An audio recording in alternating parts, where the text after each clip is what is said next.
Hello, everyone, and thanks for joining us on our very first podcast ever.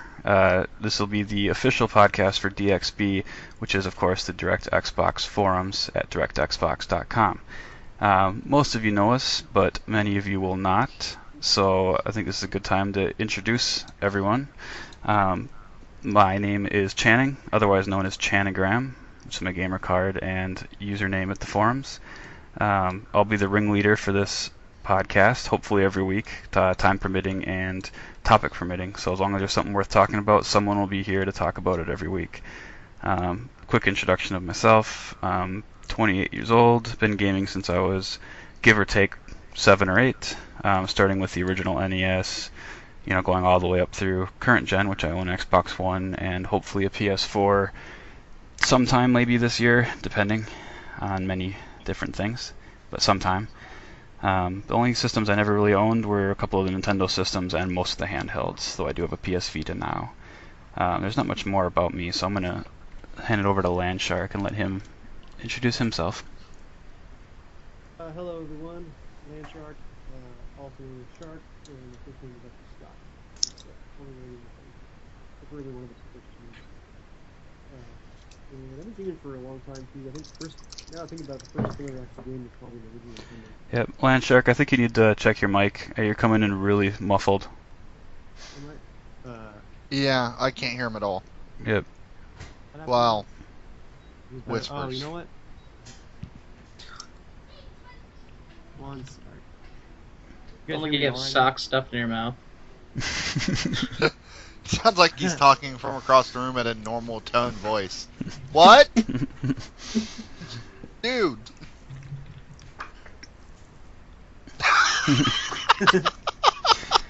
Alright. Oh no. Alright, let's just go on to someone else. We'll get back to him. We'll come back to Landshark. I'm not even going to edit this out because this is just kind of funny. So let's move on. Landshark will be back in. He can reintroduce himself and we can all hear him. Let's let Av3rag3 introduce himself. Well, yeah, he gave you my name. It's Av3rag3. You can just call me Average if we ever get a chance to speak on Xbox Live. That's where I'm at most of the time. Like most of these guys on here, though, I'm a mutt when it comes to video games. If it's good, I'm going to play it regardless of the system. Started off way back when Pong was my first game. 2 paddles, two little sticks and a ball, back and forth on the screen. ColecoVision, Atari, Sega Master System. I've probably owned everything except for the Sega CD. But I love games. I play all genres except dancing games. You cannot pay me to play a dancing game, no matter how much money you give me. $2,000. Unless maybe my rent is due and you want me to play a dancing game, maybe. But it's probably the only genre of games that I won't play. And I'm playing as much as I can. So that's me. All right. Let's. I think Landshark's back in. Are you there, Landshark? Yeah, you guys hear me now?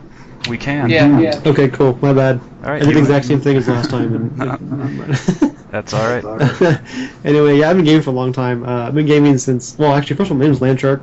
Call me Shark or Landshark. My first name is actually Scott. I've been gaming, I think, since the original Nintendo. It's probably the first gaming experience. And since then, I've owned a lot of stuff. I've owned, the Nintendo, Sega CD. I started off with the Amiga on the computer, 386 and 486.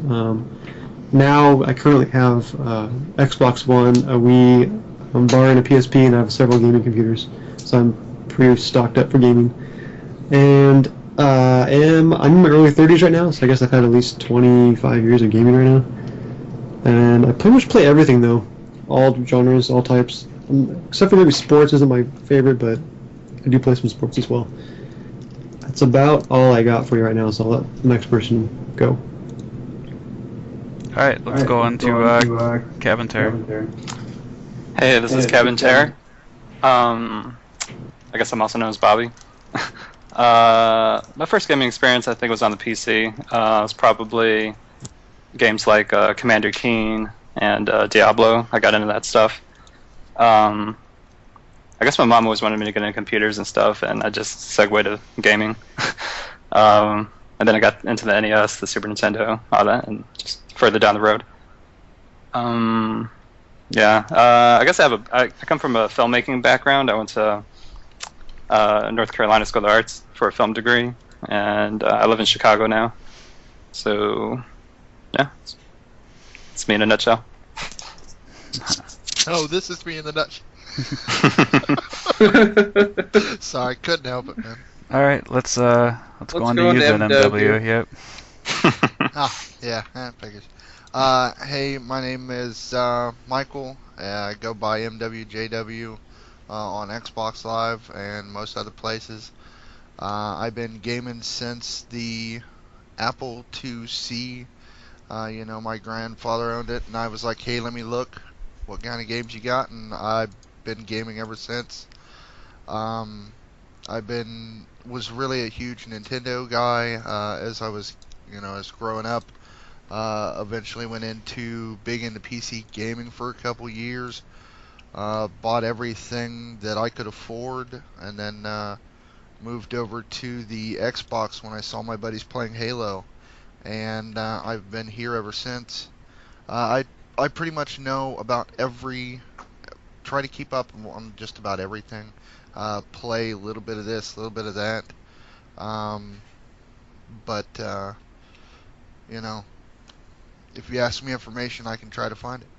But that's about it about me. All right. Last and pretty much least, we'll go to Carnal Sim. It's saving the best for last. If that's what you No, want to call it. I'm Carnal Sin. My real name is Dominic. I am the youngest of the group, I think. My earliest video game memory, I guess, was when I was 7 and I broke my leg, and my brother had to carry me to his room to play Super Mario Bros. 3. And I basically did that entire time. My leg was broken because I was in a half a body cast. But You didn't break your leg, you broke your body. well, no, I broke my femur, so it was right near my hip. I am pretty much into any type of game except RTSs. I really don't like RTSs. Like I said, I pretty much play everything. I own a PS4, an Xbox One, a Wii U. I've never been really big into PC gaming. And that is pretty much all about me. All right, I think that's everyone.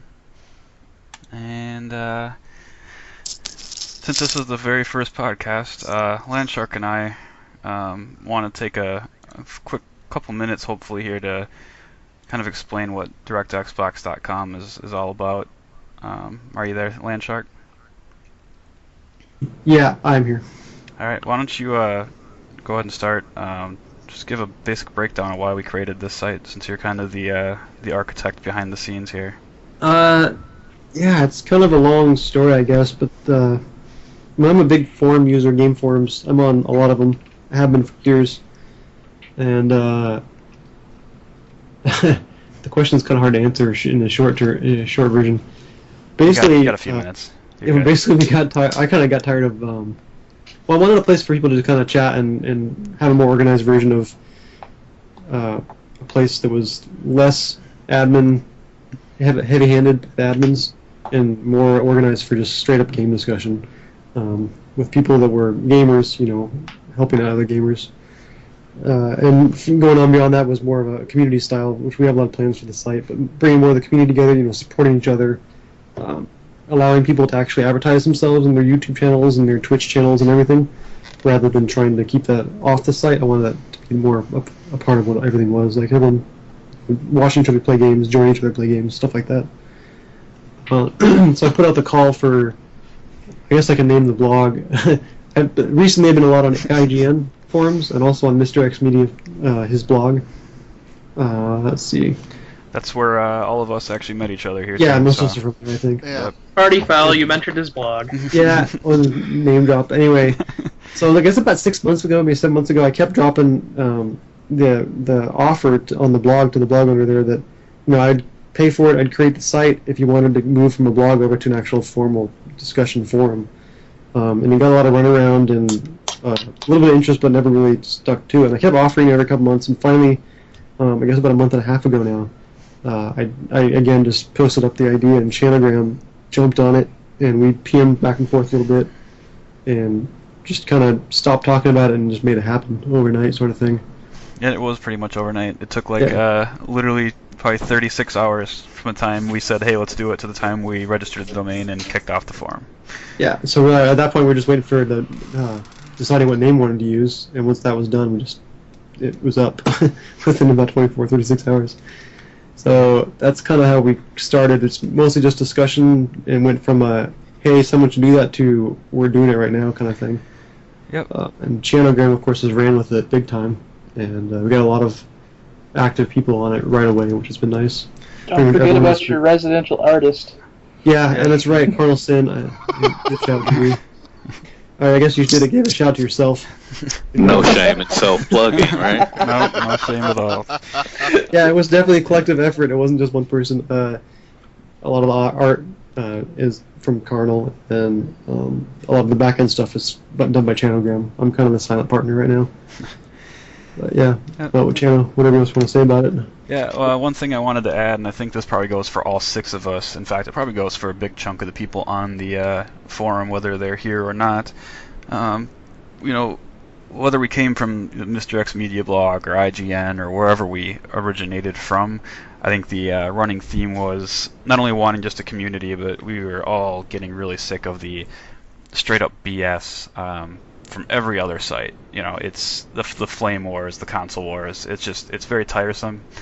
And for a lot of us who happen to, I think the only one here who currently owns a PS4 is Carnal. So us being the Xbox One early supporters, you couldn't really have a discussion about anything Xbox One related without, someone asking why you're an idiot for buying an Xbox One. So that stuff really drove me to originally Mr. X Media. Whether I believed his insider or not is a whole another topic for another day. But the community itself was nice because there's a lot of Xbox people there who just want to talk about Xbox games and wanted to leave out that, the extra stuff, the flame wars and all that stuff. And I don't want to speak for everyone here, but I think having a place like DirectXbox.com was kind of a godsend in a way that we could all go and just have general discussions. And so far, knock on wood, we've only been active for a few weeks, but we haven't really had any, idiots going back and forth. So it's been a pretty refreshing experience so far. Do any of you other guys want to say anything about the startup of the site?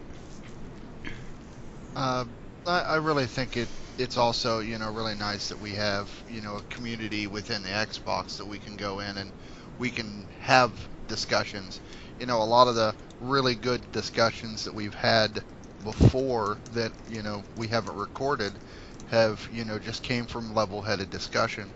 We don't have to be right. We can have the discussion and maybe take away information from it instead of just bickering back and forth. So it's nice to not only have a site, but to also be able to, have friends that can play together and come together and, share our experiences on our games that we are playing together. Yeah, that's a very good point. Anyone else? Average, you have anything you want to say? I'm just tired of fanboys. It's that You're here. It's that simple. Gaming has always been about sitting in front of the television and turning your brain off and letting your video game take you wherever it's taking you. That's what gaming was always about to me. Then it got social, and that's fine, because instead of playing a game for 6 hours and then going over to your buddy's house and trying to explain to him in 15 minutes what you did for the last 6 hours, you can kind of, do it together. So that, that's a whole nother aspect of gaming that has evolved, and that's great. But the internet has entitled or, created this illusion that people are entitled to say whatever they want to about whatever they want to, and it's created the whole fanboy thing. Ah, yes. And anonymity of the internet. Exactly. That's a fantastic thing. It's ruining gaming. Gaming is supposed to be one of the when you think about the investment into a hobby or into entertainment, gaming is probably the most, you get more back from gaming than any other form of entertainment that you pay for. because you can continually go into it, you can continually share it, you can continually add on to it, and it's being diminished by fanboys screaming over things that don't even matter when it comes to gaming. I wouldn't care right now if there were 500,000 Xbox Ones out in the wild. I wouldn't care if there were 2 PS4s in the entire United States. As long as those 500,000 Xbox One fans were having fun gaming, and as long as those 2 PS4s were on and running and those people were having fun, I'd be fine. And we'd all be fine because everybody would be enjoying gaming. And that's why I'm at DirectXbox. That's why I don't go to IGN. That's why I don't go to any of the other sites, because you cannot enjoy gaming because someone else is trying, like literally trying to ruin it for you because you have a different opinion. And that's not gaming to me. How dare you not game and do exactly what I'm doing? Right. I mean, Sorry. Sorry. I'm the same person as you. Pretty soon we're gonna start using separate bathrooms, and it's gonna go to that. Oh man. If you like PS4, go in this bathroom. If you like Xbox, go out back because you suck.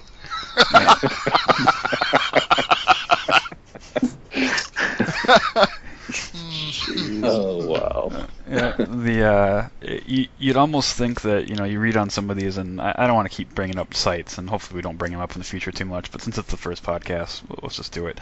N4G is a good one, for instance. You go on there and you read a comment on any article, whether it's PS4 or Xbox, and you start to wonder, like, does every single person who's ever bought a PS4 or an Xbox One own stock in Microsoft and Sony?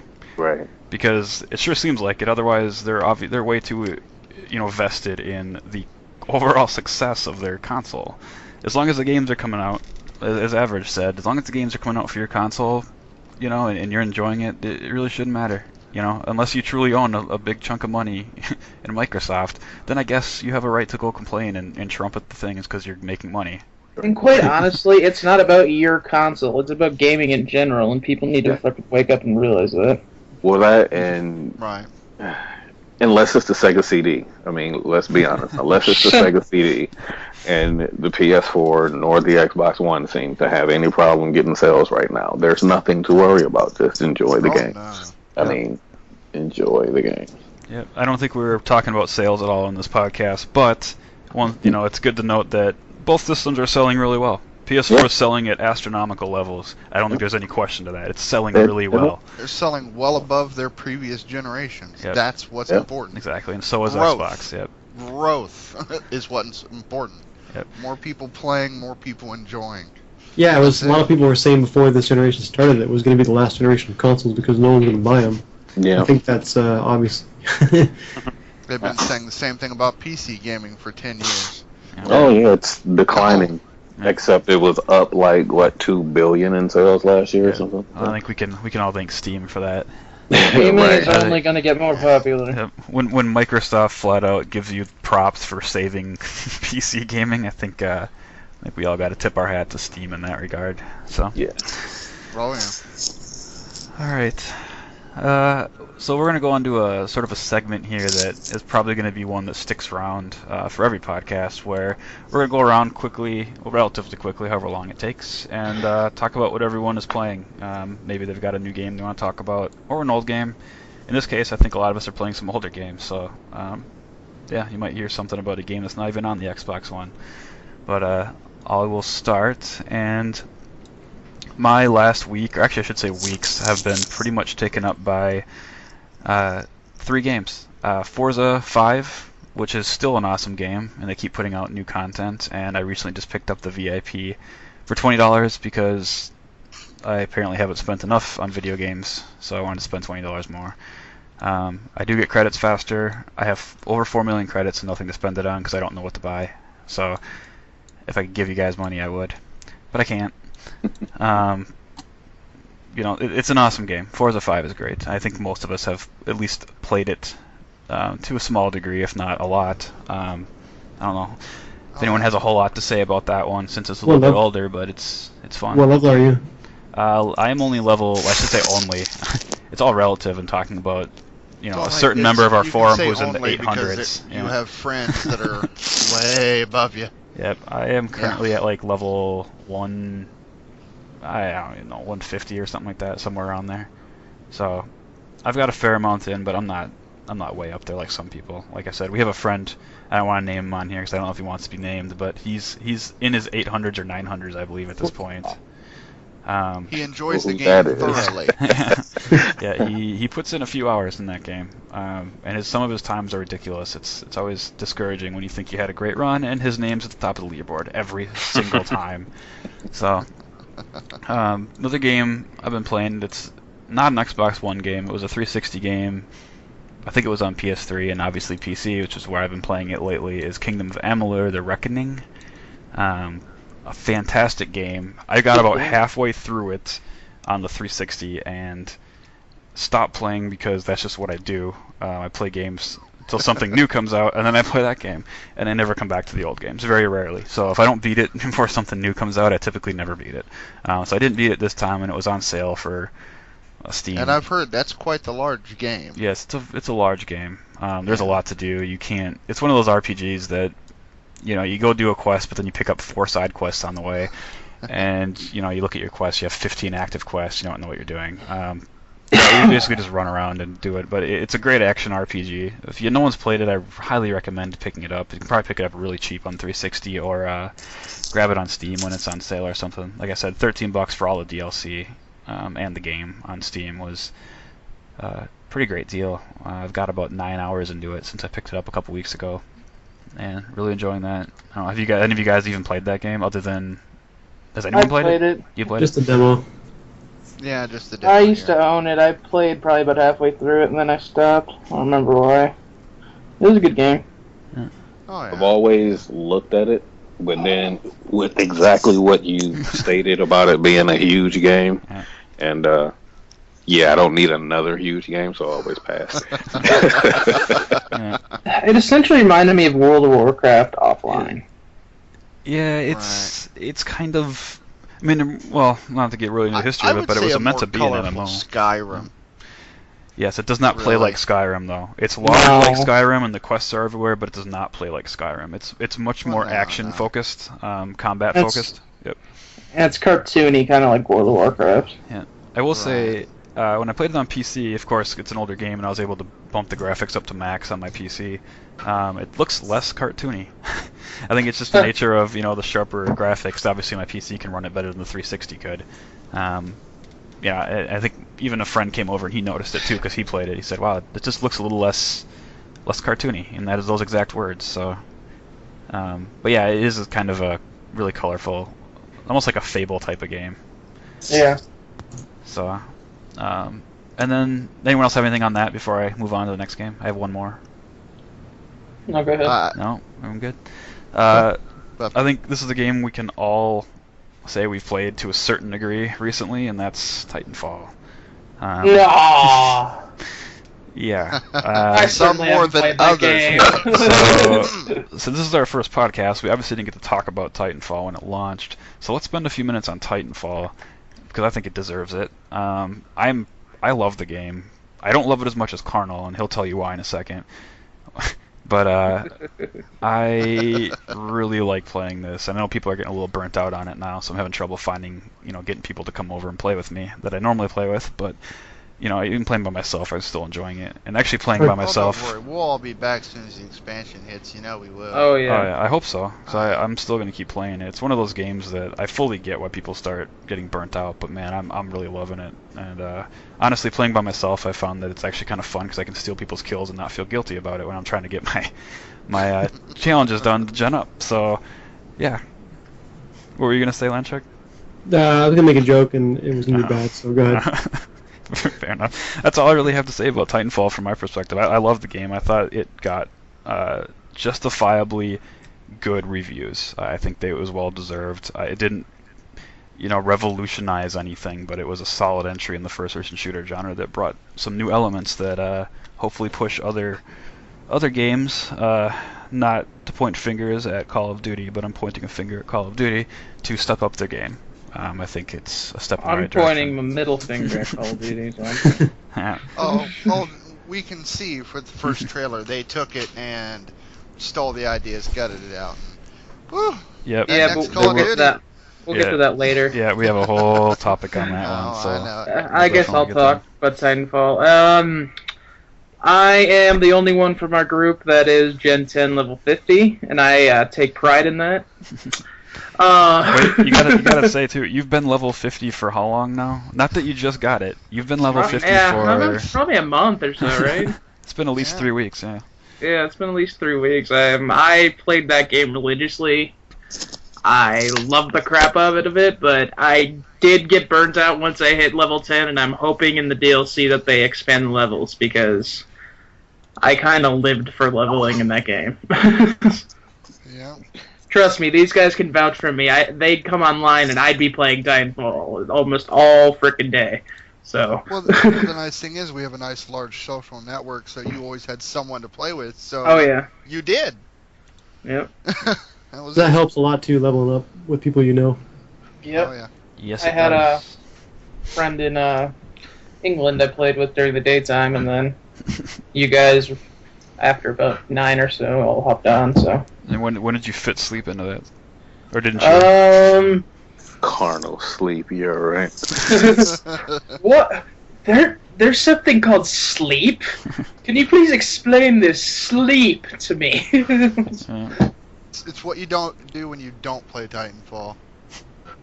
Yeah, it's like Play Dragon Age? a Red Bull sleep. Yes. Alright, well, that's all I had for games. I haven't played much. I did play Child of Light, but I've only played it for an hour or so I don't want to bring that one up. I'll let someone else who's played a little more bring that one up, because it's definitely worth talking about. Who wants to go next?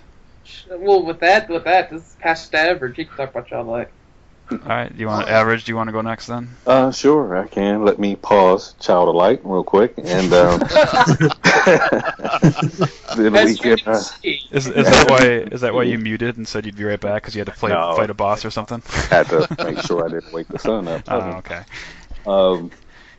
Child of Light is what I'm currently playing. Actually, I want to pause you, Average, real quick. How many people here have kids of all of us?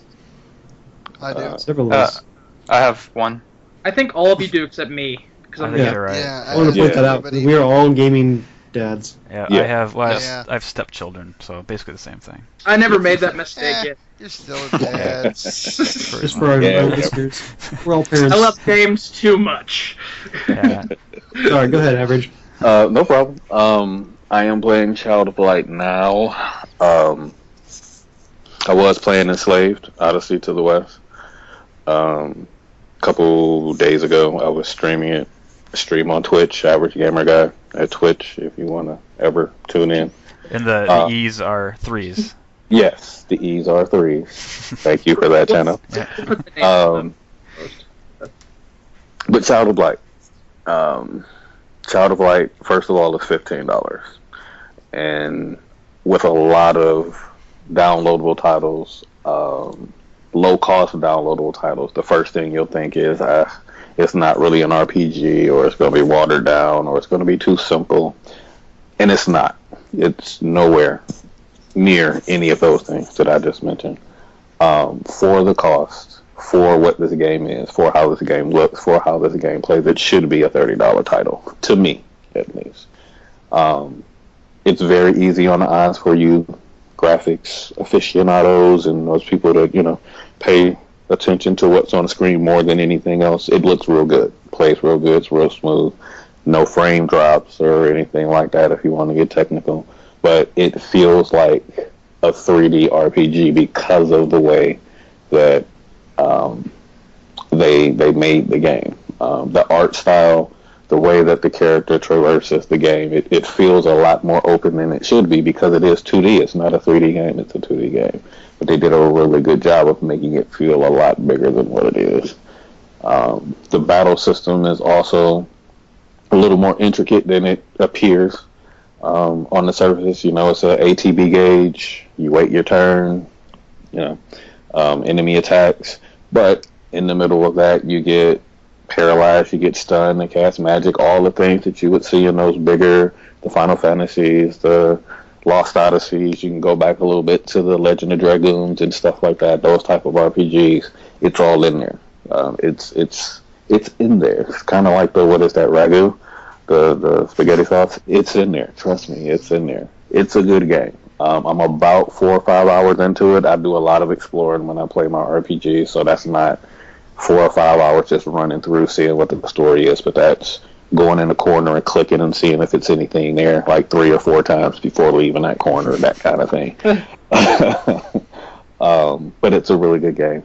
Enslaved is just a classic for me. Ninja Theory, 2 good characters, and it was a, to me, it was an underrated title. A lot of people didn't buy it, or for whatever reason, game reviews or whatever the reason was that they didn't really pick it up. But it's a very good game if you ever get a chance to pick it up. I'm pretty sure it's cheap now, probably $10, $15 somewhere. But Enslaved is a really good game, and I've been playing Titanfall too. So, out of curiosity, who all? I don't know who does have Child of Light out of this group. I got it. I got it too. Actually, I haven't played it all day today. And I'm gonna second everything Average just said. It's a lot deeper than it looks at the surface, especially the combat, because of the way they have it set up with your little sidekick buddy that you're with, and it reminded me a little bit. This is gonna go kind of a bit further back. Secret of Mana for some reason. Yeah. I'm not sure why. Oh, Something about it makes me think of Secret of Mana. A lot of trees in Mana, and it's a lot of trees in this one too. There's a lot of exploring in this game too, a lot more than I Yep. expected. Like I'm constantly like looking everywhere for stuff, and you get rewarded for exploring in this game too, which is cool. Definitely. Yep. Yeah.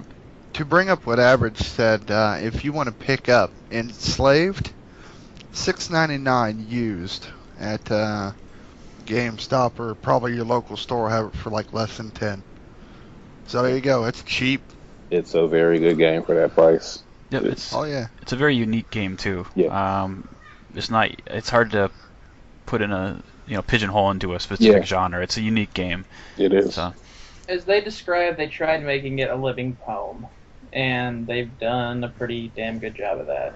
You are obviously talking about Child of Light. Yes. Okay, we were talking about Enslaved. Way to Well, go, I'm Colonel. talking about Child of Light. I've never played Slaved. Enslaved. Oh, my. Very good game. Highly recommend it. We'll probably have a few of those games that we'll recommend trying to pick up before you cast out your 360. Maybe that's a topic for a whole podcast. Is let's talk about our favorite 360 and PS3 games, or whatever people like. So I'll add that to the list for maybe sometime down the road. Was there anything else, Average, you've been playing? No, I mean, Bits and pieces. He's been playing everything. Yeah. So I can't get into that. Yeah. Those are the 3. Those are the main ones. All right. Who wants to go next? I guess I will. All right, Landshark you're up. here. Well, I'll mention I've been playing a lot of Child of Light recently, which we just discussed. I won't go into that much, but definitely worth picking up. I hope they have a demo for that sometime soon. I'm a demoholic, by the way. Every single Right. like 5 to 7 days a week on the 360, I would log in and download every demo available and play it. And it was weird absolutely. because I never had time to play or finish games in the first place. I wasted the rest of my time on demos. So I'll probably do the same thing for the Xbox One. But as far as games I'm playing, on the Xbox mostly right now, it's Child of Light.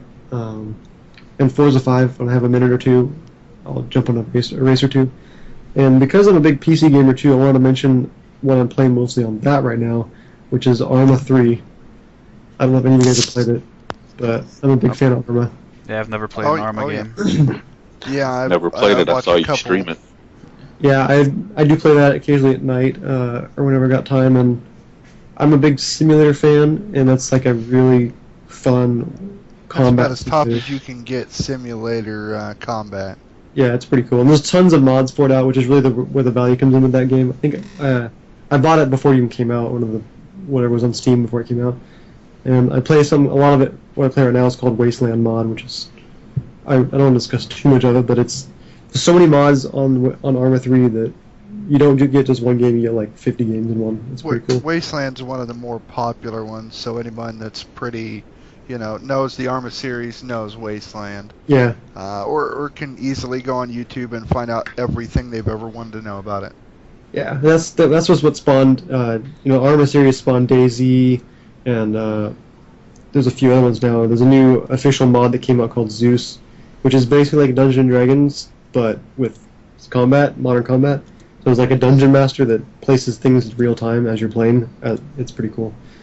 But yeah, just a shout out for Arma 3. I've always thoroughly enjoyed that. Every time I log in and play that game, I'm having a lot of fun with it, and you can sink a lot of hours into it very easily. Oh yeah. So I guess those are very huge maps. Yeah, the maps are huge. Oh man, actually, there's 2 maps that come with Arma 3. There's Stratus and Altus. I think Altus is the large map, which is probably the biggest game map I've ever been on in any game.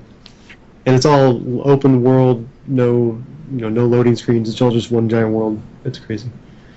But yeah, that's all I got. Mostly that, and on the Xbox One, it's a lot of Child of Light. I'm trying to beat that.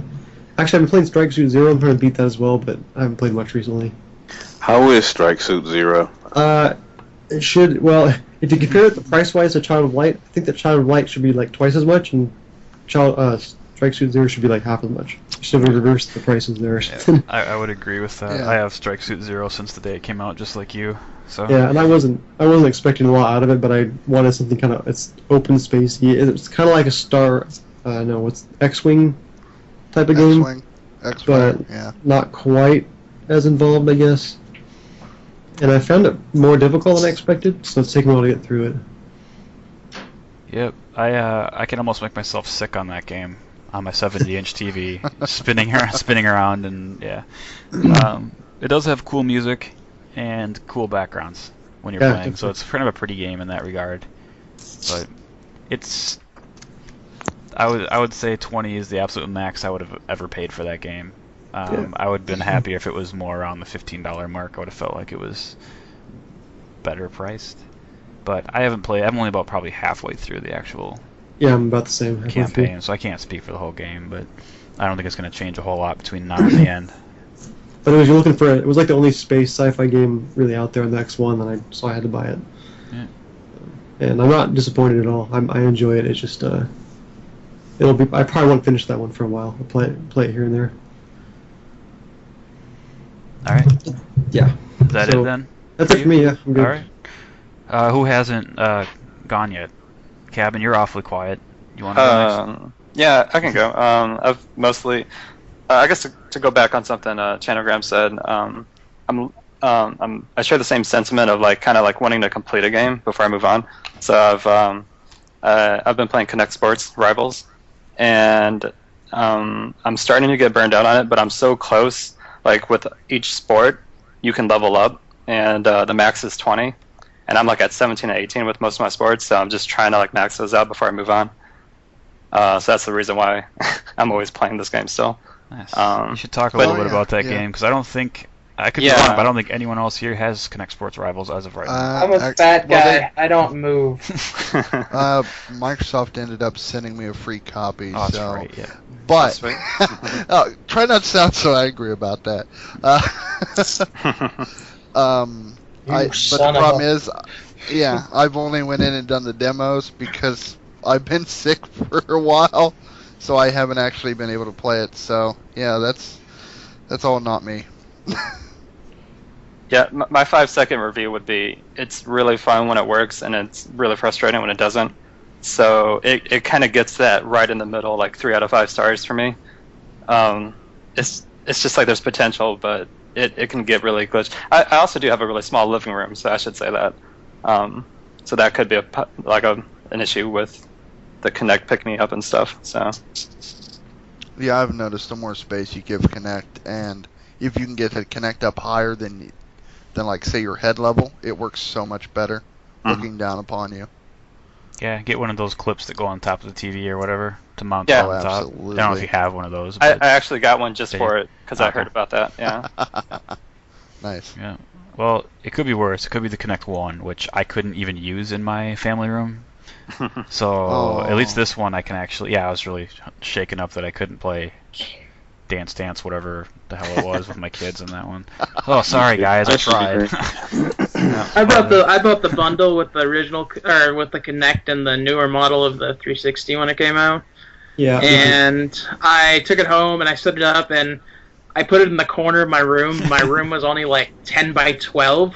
Oh, no. So it would not work, and I tried playing that sports or adventure game they had with it. I can't remember. Connect Connect Adventure. Adventures, yeah. Yeah, and I just could not get it to work right. I was doing the dodgeball thing where you kick the ball with your hands and feet, and I was just kind of randomly throwing my hands and feet out there. And I'm like, you know what? This doesn't work. I'm taking it back. So now I'm still stuck with my original Xbox 360, and yes, it still works.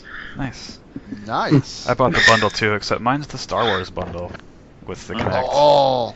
Yeah. Fancy. Little So R2D2. I'm saving that. I hope it doesn't die on me before I can sell it to someone who actually cares about Star Wars.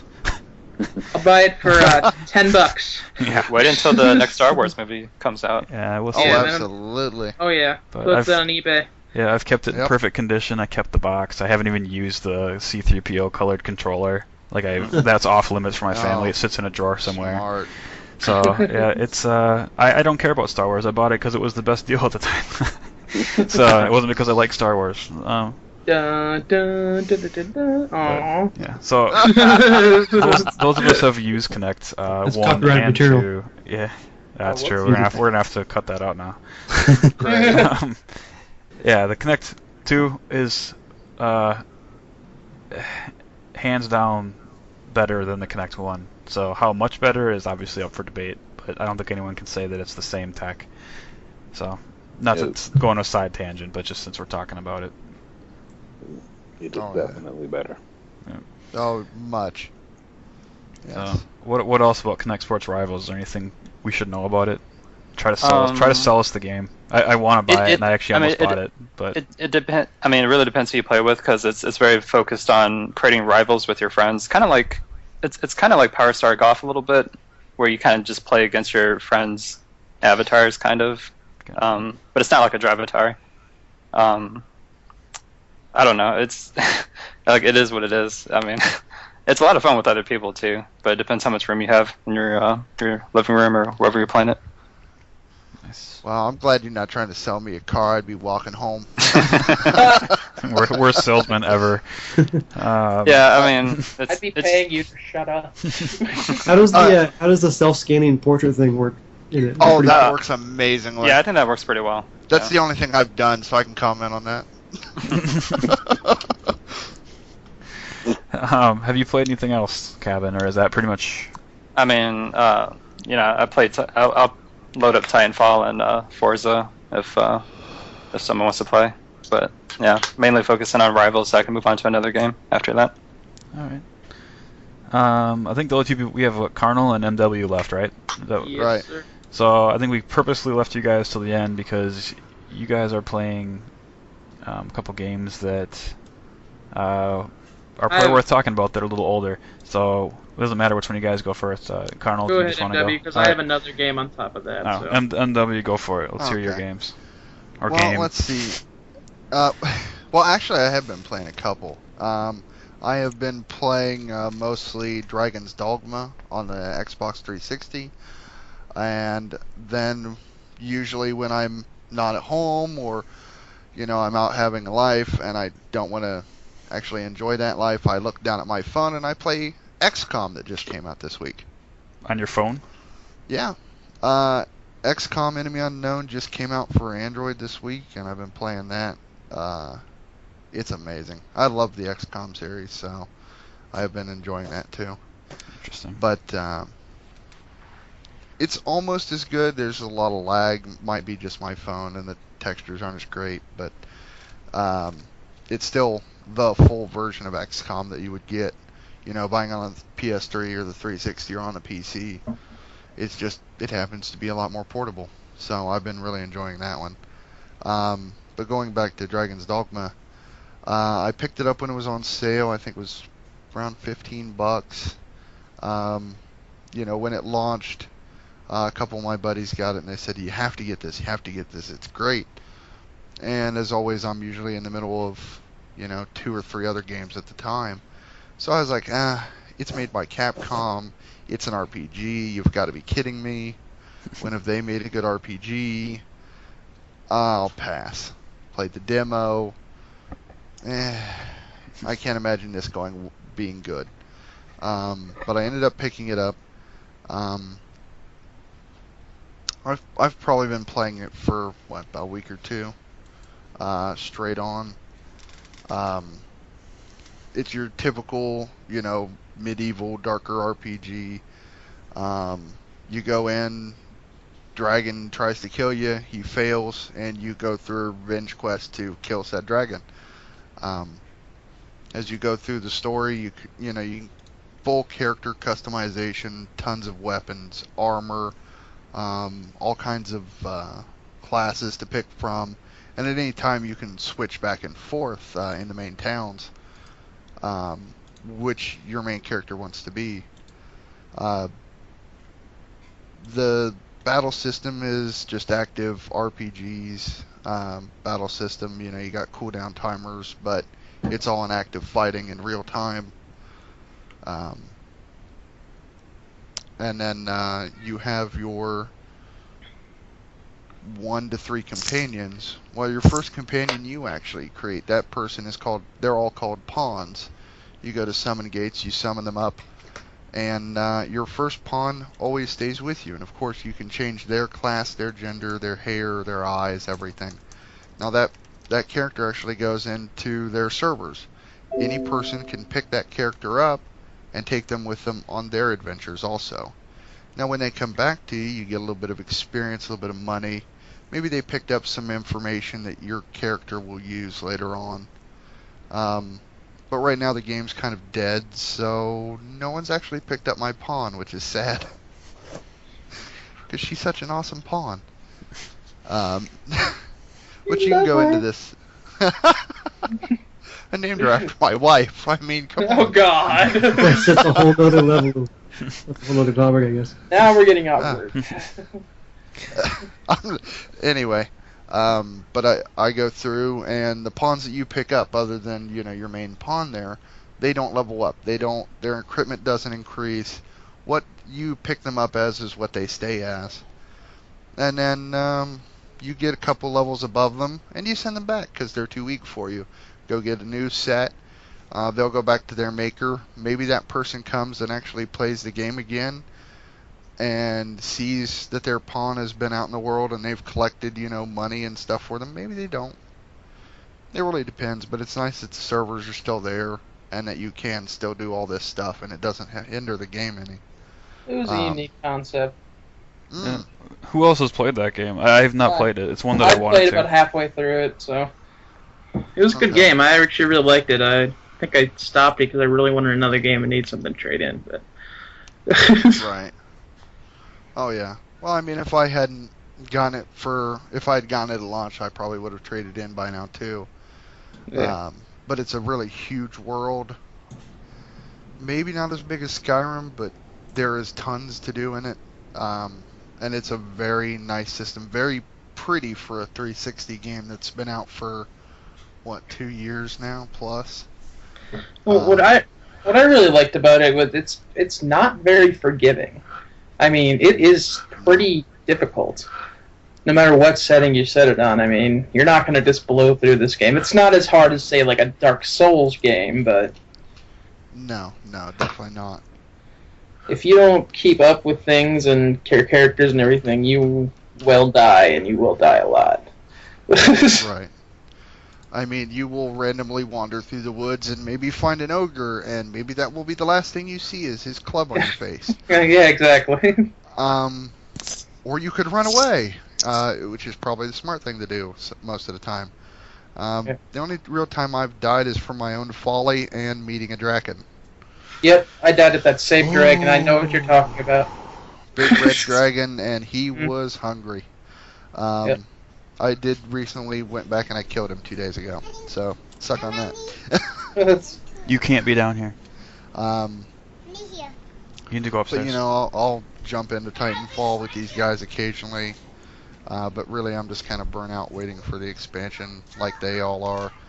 And Forza, even though I suck at those racing games, but I'll jump in for fun. It's alright, we like having you in there for that very reason. The one hit and I'm in the back. Darn it. Alright. Yeah. I think I'm the only one who's not even level 50 Gen 1 yet on Titanfall.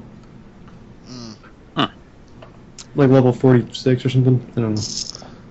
Oh yeah. You got to get on that.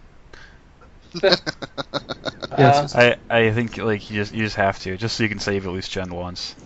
Well, I did. Oh, yeah, I yeah. completed the campaign, but I want to get at least 50 so I can say, like, okay, I've never actually like, prestiged or whatever in any of those like Call of Duty games. It's supposed to be the first time for me if I Yeah. get there. I mean, I went back to the Call of Duty 4, and I played it on the PC when it came out. I went back and I found a hacked lobby and did it in about 2 minutes. Yeah. God. Just Even because I worse. could. Go back and play some of the even older Call of Duties like World at War, and there's people like flying around the maps. It's ridiculous. They're hacked Oh, so yeah. bad. I stopped supporting it. It's just hilarious to go back and play them sometimes.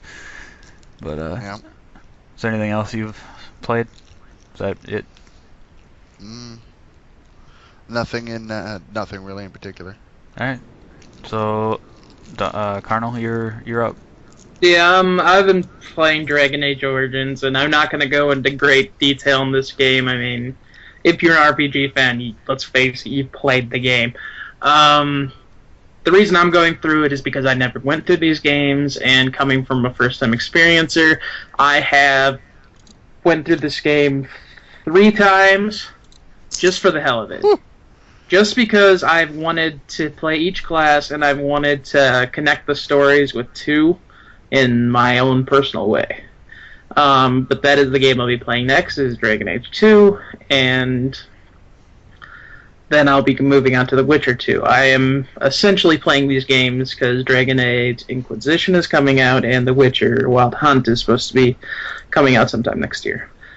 But that's pretty much it for Dragon Age. If my personal opinion on it, I love the game. It's amazing. I played it before, like a long time ago. I rented this game, and I played it for about 20 minutes, and I hated it. Absolutely hated the game. I took it back, never thought about it again.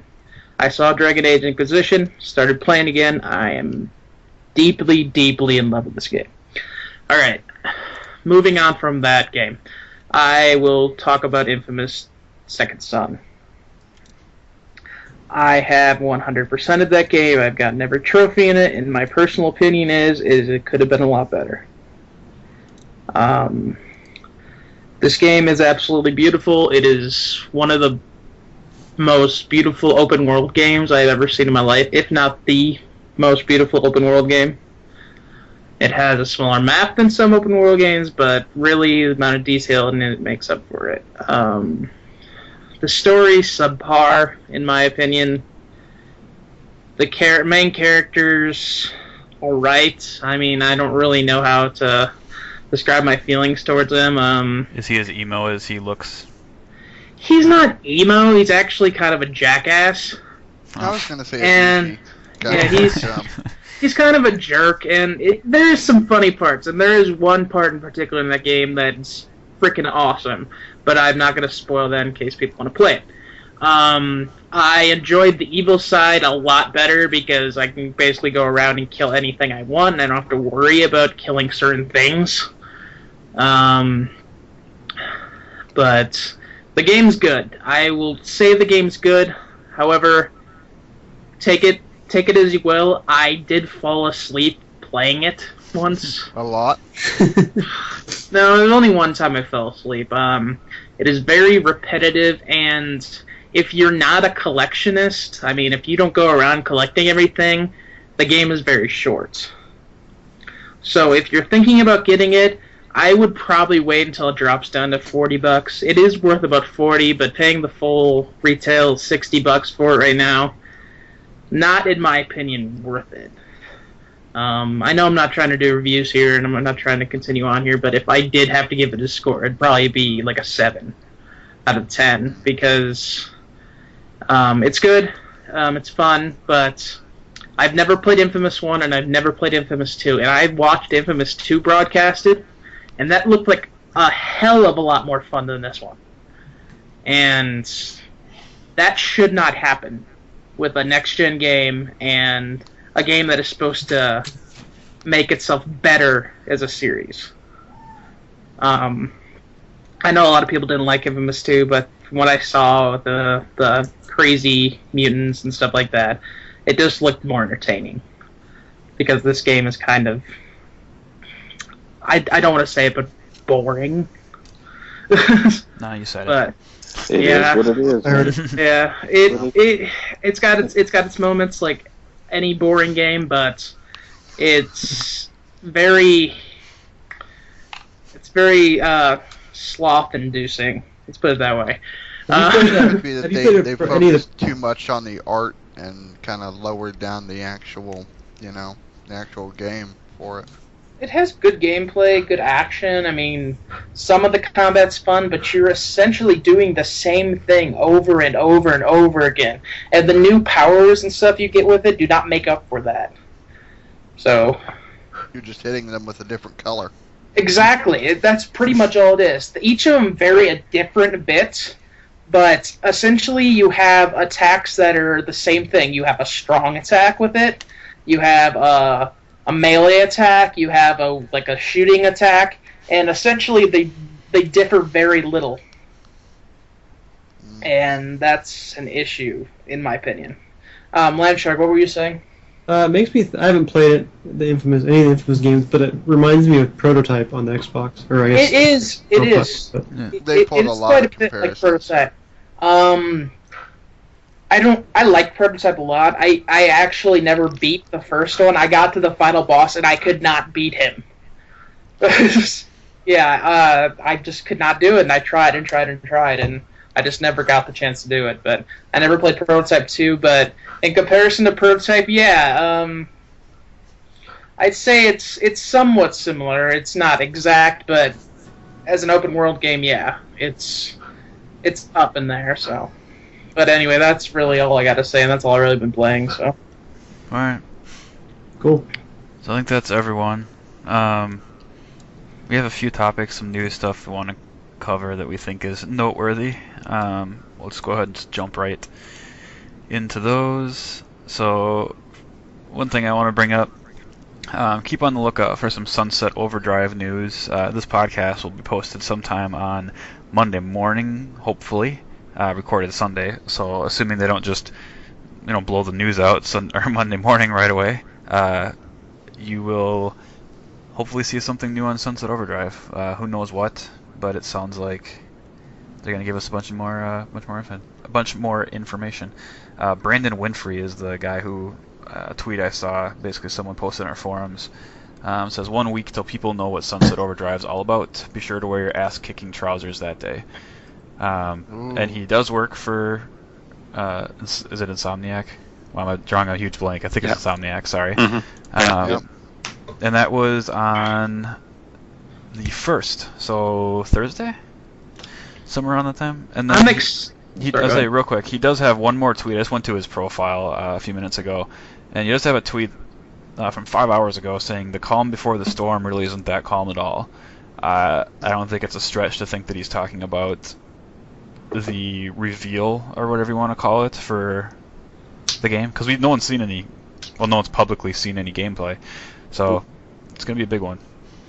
I'm excited for that game, but I'm skeptical now because I was under the assumption that it was almost MMO-like from their trailer at E3. Yeah, from their reveal. I right. was not thinking it was going to be a single-player campaign.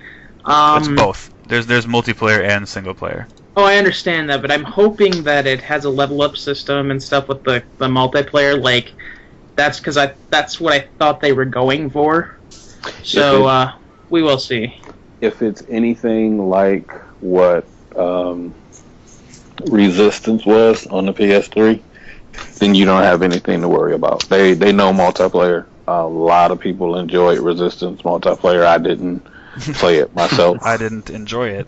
I didn't enjoy Resistance at all, so that was a bad example. I'm sorry. I'm just letting you know. Some people really did enjoy Resistance. Like I said, I didn't play the multiplayer of Resistance. I got most of the way through the single player of Resistance, but they know multiplayer and they know options and all that kind of stuff, so I'm pretty sure you don't have to worry about a level up system or that kind of thing. Gameplay I can't speak for, but the system. I think a lot of people were thinking their last game that was going to come out.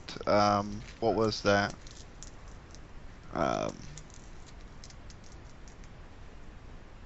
What, everybody's drawing? Yeah, we're not. Yeah. We're supposed to answer or help you. Yeah, I can't think of it. I don't know. They have a good pedigree though. I mean, this developer is known for making great games, and it came as kind of a big shock to some of the PlayStation fanboys. Not all the, just the fanboys, not the fans, that they were making an Right. Xbox One exclusive game. I mean, that was kind of a shock because they've always been, at the very most, multi-plat, if not PlayStation exclusive. So they've So been PlayStation exclusive the entire last generation. yeah, their games are always fun. I've only played a handful of them because I never owned or never played a lot of PlayStation games, I should say. I was more of an Xbox guy, but the ones I did play were great. So hopefully they bring that same level of production to this game. So here's to hoping. I mean, it's their first next-gen game, so they want to make an impression. I don't think they want to come out and fail here. So I don't know. I'm looking forward to it. Yeah. Whatever they reveal, looking forward to it. Yeah, at the very least, I'm looking forward to the reveal, like you said. Yeah. So whether or not I'm looking forward to the game, I guess will be up to what they reveal. Well, we're about a month away from E3. Is that right? Did you- E5. Yeah, just- Well, it could be like the beginning of the hype. They're gonna start hyping stuff up for E3. Dude, I've been hyped for 6 months. Yeah, I've been ready for E3 since Christmas, basically. So I've been ready for E3 since they put the date for E3 2015. And I've been E3 since the first E3. I'll be taking that day off of work, and depending on who all can take it off, maybe we can do I know we're gonna do a podcast that night, hopefully, so we can go over all the news conferences once they're all done. So that'll be a fun day, a busy day, but a fun day. Well, hopefully a fun day. I guess we could always end up being disappointed, but I just don't see that happening this E3. So I think that'll be a good one. Fuse was their last multi-plat game. Everybody was really disappointed I remember in that one. Because they basically hyped it up and showed it with, the fun, interesting cartoony features that they're always really good at, with their Ratchet and Clank and their Sly Cooper series. But it ended up kind of just being kind of a dull, boring-ish, shooter. And I think people might be a little bit worried about this game. The reveal trailer is amazing, cartoony, fun. Everything looks over the top and awesome. And I think they might be worried it's going to turn into another Fuse. Isn't that the one though? Not to throw anybody under the bus, but whatever. Didn't EA publish that game? Yeah, that was an EA published. If I'm not mistaken, halfway through the development of that game, they changed the whole tone. And that's why it released. The first reveal of the game was, like you said, the fun, over the top type. But then, for whatever reason, it took this serious turn. But most of the fun mechanic was still there, so it didn't work. Because I remember playing the demo, going, there was a conflict within the game itself without firing your weapon. It was trying to be one thing, but as you played it, it was something totally different. One of these things is not like the other. Right, and I EA can't remember. Well, there was a shift in the tone. It was like you said, they started off with it being a mild-mannered shooter, but then all of a sudden they got serious, because I remember even the commercial for the game. It's like, what is this? This is not the Fuse that I remember seeing initially. So I think it was a change. Something from up top said they need to change the tone of the game or something like that. I'll have to go and do some research, but I think that's what happened with that game. Not to go off topic, but that reminds me of, I think it was Borderlands. Wasn't it the early stuff of Borderlands? Yep.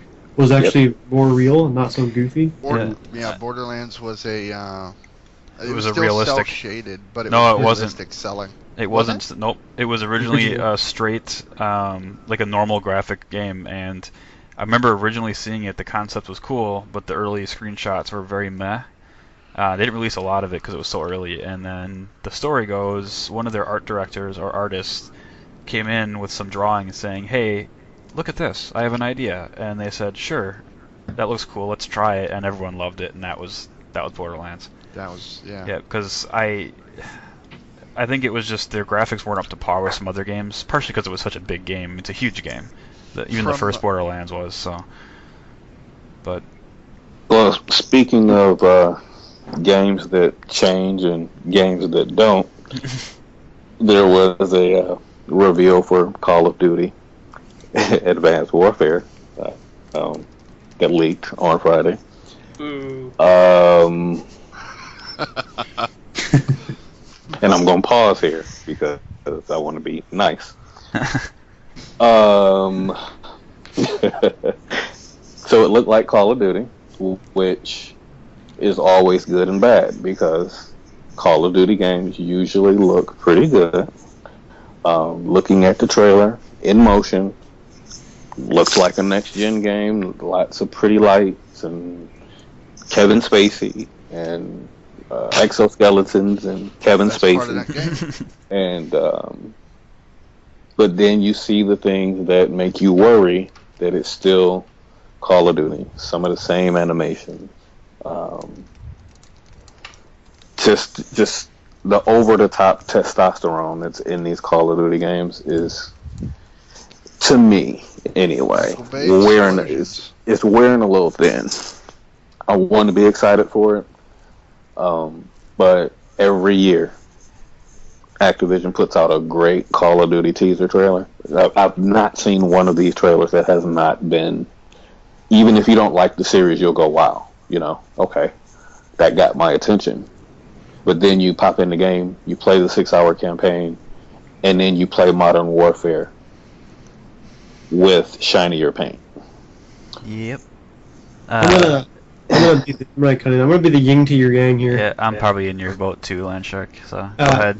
But it's funny. Well, not funny. I don't know. I watched the trailer. I haven't played a Call of Duty game since the original Black Ops. But I did used to own the Modern Warfare 2 console, Xbox 360. I've liked them all since the very first one on the PC, and I've actually played them for the campaign mostly. But I've enjoyed all the multiplayer as well. That said, I want to say that this new trailer looked much more mature than all the rest of them have, at least the last few years. And I haven't really ever been hyped from any of the trailers in the past few years, but this one actually looked like, I guess, more mature. It looks like a next-gen thing to me. I'm not really sure how to explain it. It doesn't mean I'm going to buy the game. I just noticed it seemed like it was a step up than what they used to. And I forget, are they using a new engine for this next game? A whole new engine? Or is it still the... I don't think they have said, have they? Or maybe they have. I think they're keeping that quiet, but I'm sure you'll hear more about the engine when they have a tendency to do a pre-E3 event where they'll demonstrate their next version of the fish AI or whatever it happens to be this time. So full disclosure, I actually do like Kevin Spacey, and I've been watching House of Cards on Netflix, and I like it a lot. So that was the best cool thing about that trailer for me is Kevin Spacey. I remember him being the best part of Superman, Lex Luthor. I mean, that's Kevin Spacey. If you have not seen any of his movies, you can't just name one, but it's him as a villain will definitely get me to at least rent that game to play the single player.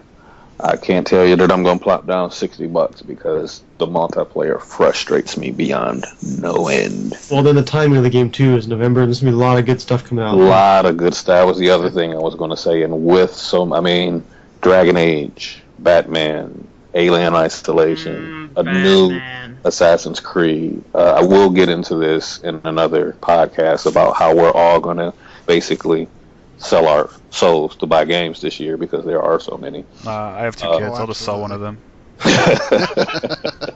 Kids, you say. Sell them, you say. That's pretty crazy because creepy Carnal wants to buy one of my kids apparently. I don't know how I feel about that. But it'll be interesting because talking about Call of Duty, one of the things that a lot of people have been saying is it's time for that decline in Call of Duty. It's been on top for so long. It's sold so many copies for so long. That, if they don't do it this year, then that might be it for Call of Duty. It'll never be it for Call of Duty to me. Call of Duty will always be a successful franchise because there are people that love the game. I don't bash Call of Duty because it's a bad game. The game works for the people that like it, but for me, coming from playing the original Call of Duty on the PC, knowing what Call of Duty 2 and Call of Duty 3 were, knowing how good Call of Duty Modern Warfare was when it released, for it to stagnate the way that it has is a problem for me because they've outsold other video game titles 10-1 in the last 6 years. Yeah. To make that kind of money off of one franchise and not innovate on it, that's a slap in the face to me, to be perfectly honest. You have no excuse to not give them the tools to build a new engine, to not give them the tools to hire new writers, or give them the tools to innovate in the multiplayer space. It's every 2 years, right? They switch between developers. Well, it's every 3 now. That's what I wanted to touch on too. Is I think Activision finally sees the writing on the wall. I mean, Ghost was not well received. It may have scored okay, but with the general public, people are just getting burnt out, and Ghost isn't nearly as played as other games. I mean, part of it's because other games came out and the next gen and all that, but Ghost isn't what I think they were hoping it was going to be. So they made the decision, and they probably knew this going in, that Ghost probably wasn't going to be super well received. They hired Sledgehammer, who is the maker of, or not hired them, but they set them the task, I guess, on this new one, which is Advanced Warfighter. This is Sledgehammer's first game that they've developed from scratch by themselves. I believe the founders, or at least 2 of the people who were really high up in there, were people from Visceral, the Dead Space guys, which is a good thing. Yep. And I will say this. I'm sorry not to cut you off. For Sledgehammer, the DLC that they did for Ghost, those expansions with the actual storylines with the aliens, looked much more interesting than anything else I've seen from Call of Duty in the last 5 years. So if they can bring that into the main Call of Duty, storyline, into the Bloodline or whatever, then we might be looking at a great title. We don't know yet. I wanted to touch on that, actually, with the aliens. Apparently they're actually listening, and the new type of mode is going to be dinosaurs. Yeah. So they got to dinosaurs before DICE could, huh?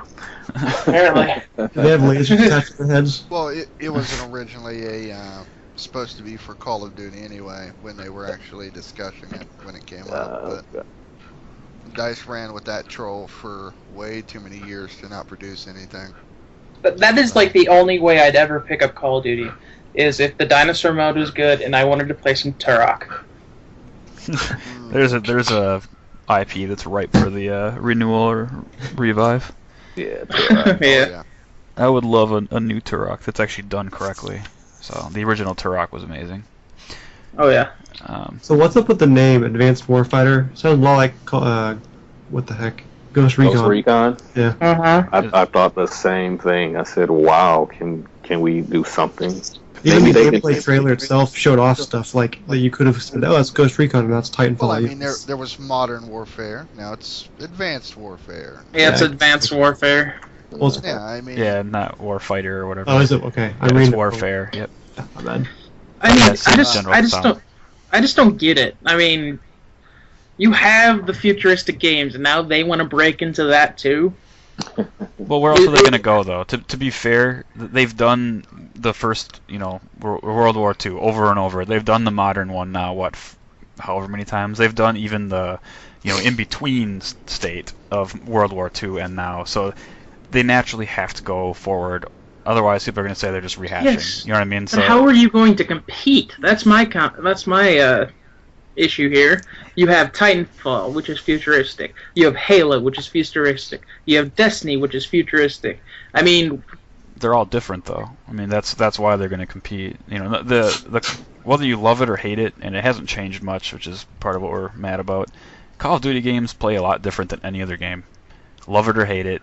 I can love it and hate it within. Yeah, I can love it and hate it within the same match. I really do hope that this generation. Like last generation, everybody was trying to be more like Call of Duty. You know, we saw it in Battlefield, we saw it in Halo, we saw those once great popular series trying to be more like Call of Duty. That's not how you kill off a popular series. You do it by making gameplay that's better and different than that series that was once popular. Titanfall. Titanfall. What? Yeah. Right. I mean, Well- but you have to innovate. You can't copy and make your own version of it and call it a good day. That's not how innovation should work, and it's Right. never been successful yet. There have been so many Halo killers and Call of Duty killers, and I'm really sick of that. Just, no, make your own game and be happy with it. Stop trying to copy. Well, I'm It don't work. gonna go two ways with that. Call of Duty, like he was saying, Call of Duty is its own game. It plays its own way. If you sit and play Battlefield or Titanfall for 4 hours and then put Call of Duty into your console and try to play it, it plays totally different than any other game. And that's good because it should be its own game. What the issue is you can't tell Call of Duty Ghost from Call of Duty Black Ops. Like, you can't tell itself from itself, and that's the issue. When you play Halo 2 and you play Halo 4 multiplayer, you can tell that something has either evolved or gotten worse. The only thing that you can tell when you play Call of Duty is it's going to take me 2 minutes to sit in this corner before I get my first kill streak, as opposed to it's going to take me a minute and a half to sit in this corner to get my first kill streak. That's the issue with Call of Duty. People sit in the corner, get kill streaks, and let all this other shit that's flying, or stuff, whatever, flying around on the screen do the work for them. It's not a shooter at that point anymore, and that's what they need to get away from. Put 8 people, 8 on 8. The maps are more than big enough now. Put 8 on 8, 8 versus 8, 10 versus 10, with all the kill streaks, airplanes, helicopters, all the stuff that y'all have flying around. An extra 4 people will not hurt that game. It'll actually make it better because there'll be more people on the ground for people to kill, while that other person is hiding in a corner with their kill streak. Titanfall. That's exactly why I never liked Call of Duty. This reminds me of a corridor shooter, and I hate that. Yep, and that was going to be like, and it was nice of them to put props in the game and call it destruction last year in Call of Duty Ghosts, but what they really need to start opening up the map so that you're not funneled down each and every street or turn, or, you know what I mean? It's a choke point. The entire map in Call of Duty is a choke point, and they need to get out of that habit. Sorry. No, go ahead. That I was going to say, that's exactly like why I like Titanfall. They're like, hey, we're going to open this up. You want to go on top of that roof? You fucking can run up the wall, get on the roof, and then start shooting. I mean, with Call of Duty, it's you want to jump on this bench. It's going to take you at least 60 times. You're going to have to use a glitch. It's going to take a half an hour. You're going to get killed 60 times. And then... it's better than Battlefield, where you get hung up on a blade of grass. You can't jump up because there's some little tiny thing. Yeah, not the environment. I get stuck on environment stuff all the time on Battlefield. I played Battlefield with Av3rag a couple days ago, and it was awful. Just because I haven't played it for so long, I was terrible. But there were a couple times where I couldn't move. The Titanfall, where you're just gonna just leap right over whatever's in front of you, and that's awesome. It's not even that. It's just, man, there was like little tiny things, and I'm like, really, this is gonna stop a guy running? Like, I don't know. Oh, there's a rock there. I gotta jump over it. But then you look at, and this is back to Carnal's observation of when the game is releasing, November 4th. You look at that game releasing. If when they show the multiplayer it's much of the same, you have games like Evolve that are coming out this fall, where you have 5 people that play, and it's 4-on-1. That's different. That's innovative. Has it been done before in some way, shape, or form? Probably. But they're releasing a game. They're going out on a limb, and they're releasing a game where one person plays a monster, and he plays against 4 of his buddies or 4 strangers or whatever in a multiplayer match. It's innovative. It's different. Is it a risk? Yes, but if it pays off, like I think it will from watching the gameplay, then I'm going to stand up and I'm going to applaud you for trying to do something different. That's the kind of stuff that I'm missing from Call of Duty. Give me something those more. games should be more applauded. Things done differently, whether it was done correctly or not, Right. things done differently should be put on a higher pedestal than, oh, here comes the next shooter Gen 8 version 5.2. It's like, no, those games should be ignored in the media. Let the gamers that enjoy it. That's fine. But there is nothing to talk about here. Hey. Oh, look, here's Kevin Spacey. Great. Yeah. Whoop Kevin yeah, Spacey. you. Seriously. Hey, you want that Snoop Dogg DLC? No. Nah. Hey, MW, hold yourself for a second. Kevin, what do you want to say, dude? Oh no, I mean I don't want to interrupt, but man, I've been writing down notes about this whole topic. So I guess the whole point on creativity with Call of Duty, with something that makes as much money as Call of Duty, I can understand Activision is going to treat it as a brand, and as a brand it has to like feel familiar. You know what I mean? So I feel like with more money, there's going to be less creativity. I mean, they can always put a extra paint of polish on it, you know, but they can't fundamentally change too much about it, you know. So that being said, I hope, I mean, because it is Sledgehammer, I hope they do have their own uniqueness to it, since it's kind of a new name, being attached to Call of Duty.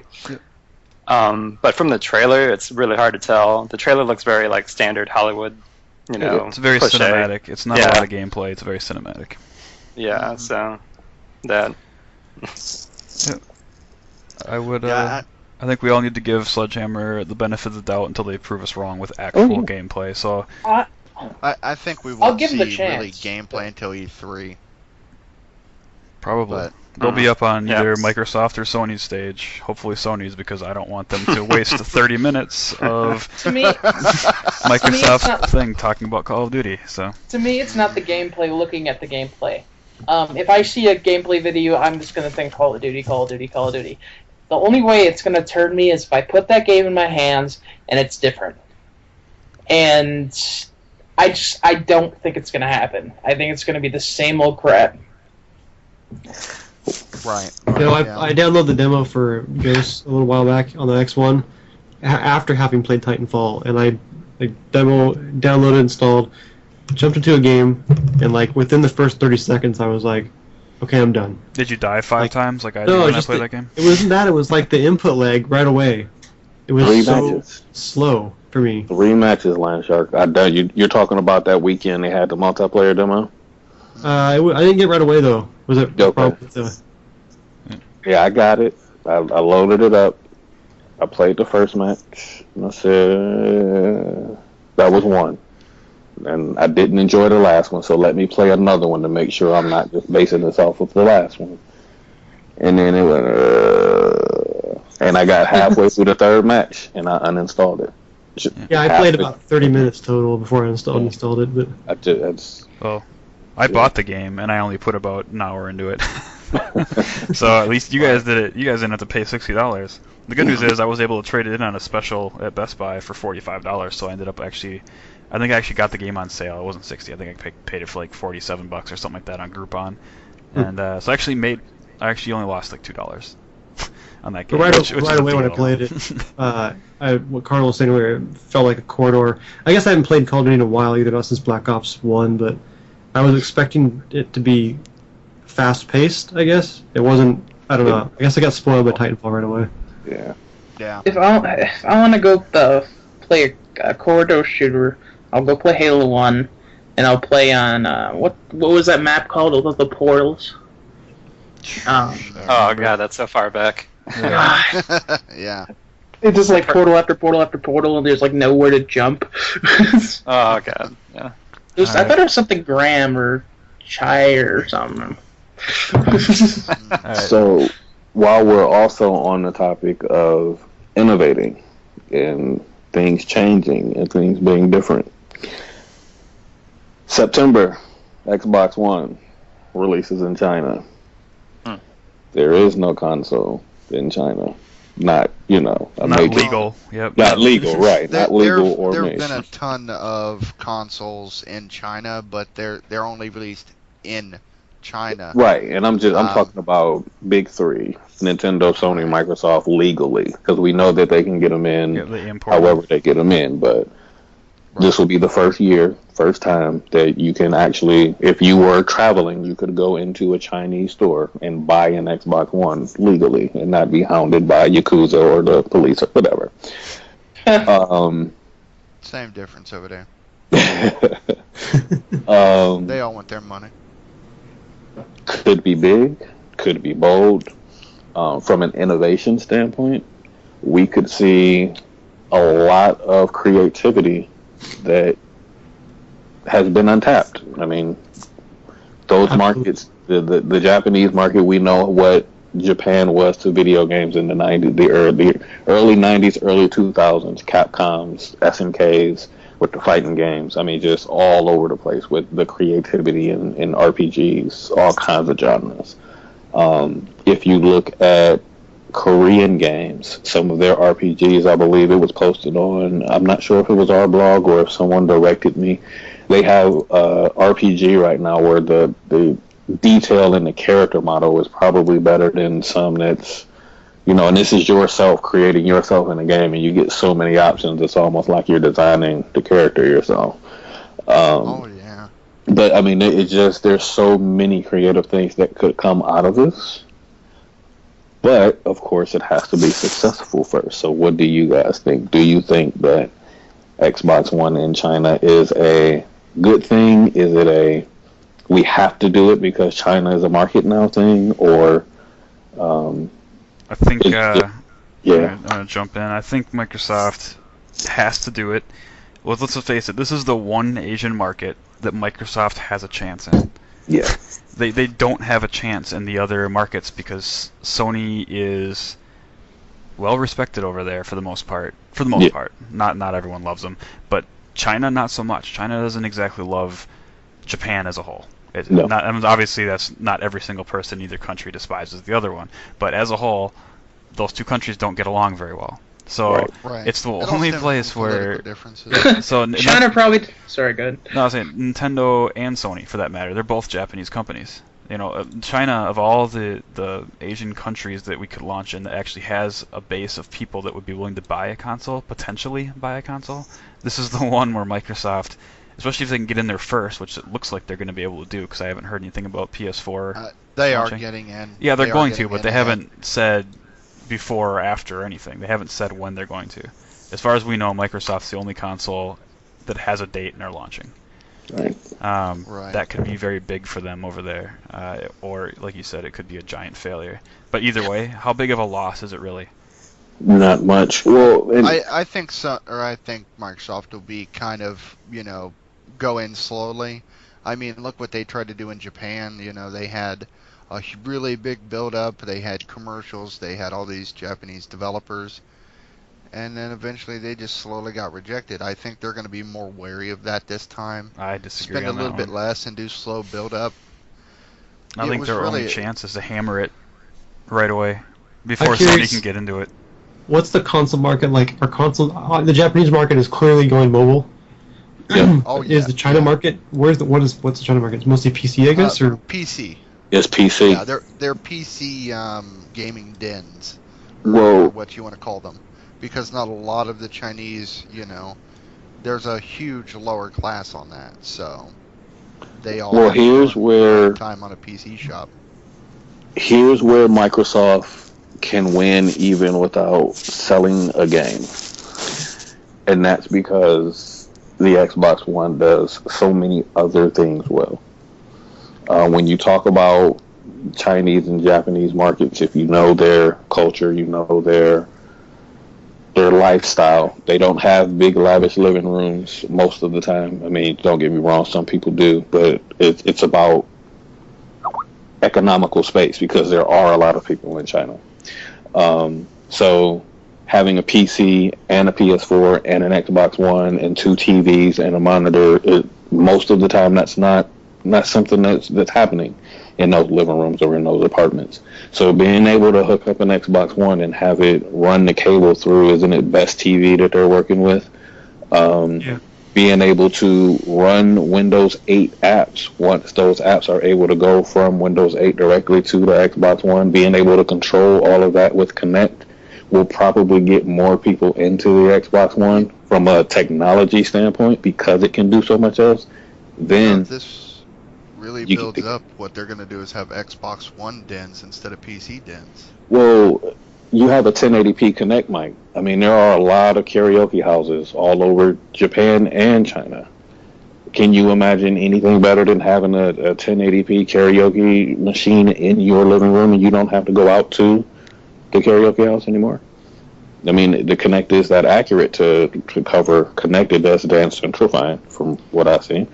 I mean, it's so many potentials outside of just gaming that if Microsoft does it right, I don't see China being a problem. That might be important as well, considering there's a lot of restrictions on games in China. Exactly. Like Titanfall probably wouldn't be allowed in China right away, you know, kind of thing.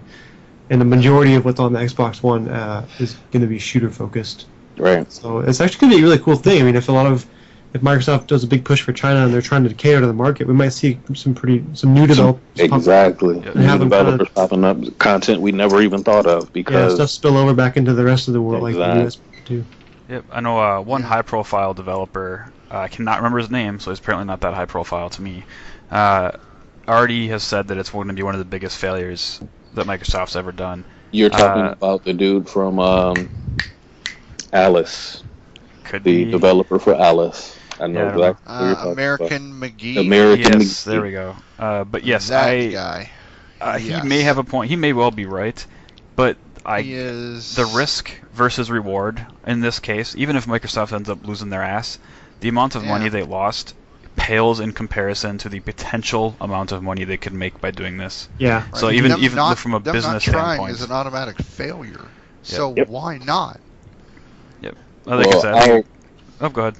I was going to say, I'll take his word for it when he actually, follows through on his Kickstarter goals and, gives his supporters the money that they're supposed to get from the Kickstarter that he started a while ago. Shots fired! Yep. You can't really, I'm just saying, you can't really talk about a multi-billion-dollar company failing when they're trying to launch a product in a country that's never had it and you can't see through on a $25,000 Kickstarter goal, so whatever. Hey, Kevin, do you have any comments? No, not really. He's falling asleep. But Kevin's are polite. I just no. If I don't say anything, I just pretty much agree. I feel like it's like there's potential and it's untapped. So, but there's also it's just a risk, Yeah. But it's a risk to launch it. It's a risk. Well, I think it's a risk got to money, before anybody else. That's what's important. Yeah. It's not like there's competition there. Yeah. Just the PC market. That's it. So, is there any? Is there any truth to the whole Chinese not oh my gosh, what's the word? Not embracing Japanese products? As far as I know, yes. That's what I touched on. Is that their cultures they do not they don't get along. They're not. Well. So and it's not just the governments. It goes down into the. Yeah, it's a history thing. They've been bumping heads with each other all throughout history, and it's just you got to think that's the way it is with a lot of countries that are on borders and others. We don't get too awful well with the Mexican people down there. Yeah, we get fine along with Canada, but they're there. There's always infighting, and maybe they just don't see eye to eye. I don't know if it'll affect the sales. As long as there's games coming out for it, they might go either way, but we won't know until we hear something. And, Microsoft's been pushing on this for about a year now. Last we heard they were going to go in together with a Chinese company. They are. They have to. Best TV. Yeah. The free trade rules in China are ridiculous. Yep. Right. It's insane. They were going, before this ban even got lifted, they were going to make a Microsoft-made but branded by this other company, I don't know, a Y box or whatever over there. I mean, they were already interested in this market for a long time. Well, the ban, I'm sure they helped get this ban lifted. you know, because they want to be able to get games that are already there, just port them right over, and you know, get that bigger market quicker. I think Sony and Nintendo will be behind this for about a year. Speaking well, Sony before you transition, does anyone else have any last thoughts on this? No, just looking. It's going to be a while before I see anything really come back. Maybe years or more before we really see what happens there. So I can't wait. It'll be very interesting. Yes, it'll be a discussion point worth bringing up, after it launches when we get sales numbers. So, all right, continue, Can't wait Carnal. to see all the gold. Speaking of sellers on our Nintendo and MMOs. taking risks, apparently Nintendo is not going to be doing an E3 press conference. Not a live. Or a live. Yeah. Well, they're doing their direct again. I meant live as in Right. person at E3. Sorry, Yeah. to clarify. No Reggie on stage. No, my body is ready. No, my body is ready on stage. I miss I don't that know. man. My He 2 was cents so of- great for Nintendo. You should probably. What are they doing instead? Just They're doing Nintendo Direct, which is their silly little videos that explain things. Like they did with the Year of Luigi and all that kind of okay. BS. So it's basically they're doing a live stream. Yes. During well, E3. it's not even live. It's No, just they're not Nintendo live. Direct videos. Oh, I thought it was going to be. They're going to do something live. I thought I had read that. pre-production post. They're pre-made videos that are quirky and supposed to be funny, and they're supposed to give you information, and they're crap. Really, no one gives a damn about it. We want to see them on stage and give us a show and fight Yeah. back. These little videotapes of explaining information, explaining what's going on with Nintendo, are basically them being in. I'm just gonna say it. They're being pussies. They're not going on stage. They're not gonna show us that they give a damn to go out there and actually give us a press conference and give us what we want and give us news and give us stuff like that. They're gonna sit behind their They'll little give us a videos. I do have to interrupt you for a second. I just looked it up real quick. They are doing a straight stream. What? Yeah, they're just not doing it at E3. They're not coming to do a show at E3. They says they're doing a special digital event to be streamed online at 1 p.m. That's a UK time. I don't know what it's going to be. This is just the random site I went to. But they are. That's what I thought I read. I had to double check. But yeah, they are doing a streaming event that's live for them, just not from, the convention from center an or wherever. E3 Yeah, booth, not from right. the E3 place. I wanted to hear the rest of Carnal's rant though. I'm sorry, but no, seriously. Last thing I read, they were doing another damn direct video, and it was. Well, they'll be doing that too, on top of that. But yeah, they are doing one big event. That's. Yeah. So Yeah, I'm reading it now. You're right.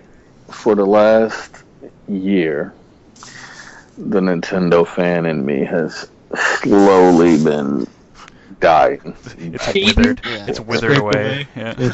falling up Yeah, into the mine fetal too. position. Shoving poisonous mushrooms up your. Jeez. Like I want so much for Nintendo to just walk out on stage at E3, just do the Superman and rip their shirts open and be like, we started this shit. Like, this is us. This is Nintendo. None of this would be happening without the NES. And this is what we're about to do. We're about to bring you Zelda. We're about to bring you Xenoblade Chronicles 2. We'll bring you Metroid.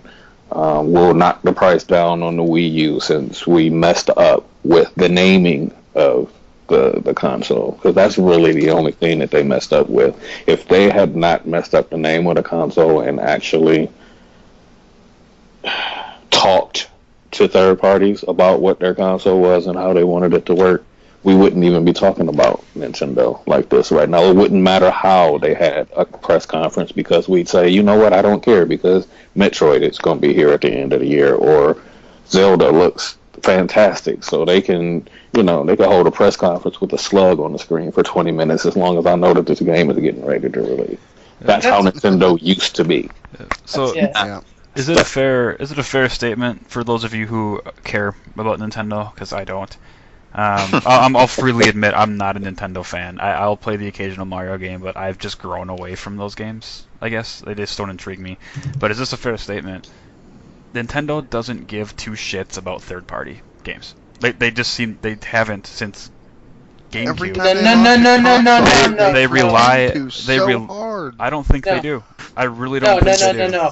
See, it's not that. That's not that term. It's third-party games don't give a shit about Nintendo. No, I don't think so, man. I really don't. I think if they really cared about third-party, they would have actually talked to them. Like they did. Average, when they built the Wii U, they did not talk to third-party to find out what the hell they wanted. They built their own system, and they said, here, develop for it. And the third-party said, why? You gave us a shit platform to develop games on. We don't want to develop games on this. Yep. You know, that just... It's Go ahead. Somebody go. He's holding back his rage. What I recall from Nintendo is they had a lot of third-party lined up, and a lot of them backed off. They didn't have that much. There was only a small handful of games. Oh, he must have gotten disconnected. There was only a small handful of games, I think, that really backed out. I can think His of. I can't name connection the could not name handle of the them. rage. That's what it was. But, He rage quit. There was only two games that I can recall specifically that backed out. They just didn't have a lot lined up, and I think that's just because third party said, you didn't give us a great platform with the Wii. Not only, and then you don't push it. The games just don't sell on your platform. So why do we care? Why would we invest millions of dollars to develop these games if no one's going to buy them? And you don't care. Go ahead. Another take on this too. I'm just kind of throwing out a limb here. The average age of the gamer of a gamer today is rising. It's in the 30s now. 32 is the average age, apparently. Do we all still consider? ESP. Nintendo seems more like focused on the younger crowd. Could it just be that they're not relevant anymore? Like it's just people are just growing out of it. I mean, realistically, it's what you would call a niche market. Sure, maybe, but we all grew up with Nintendo. We all still wanted them to succeed. I still want to see the rise of Mario's Average is house. Back. Welcome back, Average. There's some games on the Wii U I like to play, but most of it, Mario is great, but I played that 25 years ago. I have a Wii U, and Mario is great, and maybe it's just the Nintendo kid in me. Every time a new Mario game comes out, I want to play it. And I don't care. You're the youngest of our group by probably quite a bit too. And I don't. maybe I'm what 26. I'm 26, but I don't. He's not that young. Yeah. I don't care if it's the same thing. Mario has always been that game, my go-to game, the game I want to play. And the same thing with like Zelda. It's recognizable. The problem with Nintendo is they don't have anything else. All they have is their first party. And that's where it goes back to what I was saying. They don't try to engage third party as much. I still think it's the other way around. Yeah, you're here. Yeah, you're here. I still think it's the other way. I don't think third party gives a damn about Nintendo because of what they did with their console. Yeah. Well, I got cut out before I could finish, but one of the main supporters of Nintendo for a very long time has always been Ubisoft. You can go back and look at you can go look at GameCube or whatever. Ubisoft has always been there with Nintendo. For Ubisoft to not commit to Watch Dogs, for Ubisoft not to commit to certain games to come out on that console, I mean, there should have been 4 Rabbids games on the Wii U by now, with Ubisoft in their relationship with Nintendo. There's something in that system. There's something that Nintendo did not listen to when they made that system that those developers are saying it doesn't make any sense. It also doesn't help when your install base over the last 2 years is the same as the Xbox One and the PS4 after 6 months. It does not help for a third party to say, hey, it took me about $5 million to make this game, and I might make $1.5 million back if I put it on your console with the man hours. It's not worth it. I'm sorry. Average, you bring up something else too about Ubisoft not joining them with, or a lot of third-party developers not joining them with Wii U or Nintendo. The way companies, you guys can argue against this if you want, but the way that developers and publishers make their money today on games is not the same way they did 5 years ago or 10 years ago. Like, you've got DLC, you've got social networks, all of the stuff that's involved now. That sounds like a whole new topic for a whole different Yeah, it is, podcast. but I'm saying it could be just a multiple things. Like, if Wii U isn't offering the right kind of platform. And I mean, just not to get into it too deeply, but just when you talk about social, Nintendo's network, it's Nintendo's network. You can't do anything on that network. There's nothing you can do there. You talk to people in the Miiverse. Sorry. Ooh, you can draw little fucking pictures. No one cares, Nintendo. That's not social. Sorry. Like, if anything, anyone that has a Wii U, anyone that has tested a Wii U, knows that Wii U gamepad is probably the best handheld console on the market. For what it can do, it can control your TV just like your Kinect and everything can control your TV on the Xbox One. Has independent speakers, second screen for playing games. Like, it is a very good. There's so many things that they could have done with that gamepad that they could not have asked third parties about. They couldn't have, because that's the issue, though. Yeah, they fucking relied on a new technology again, and it's not really even a new technology.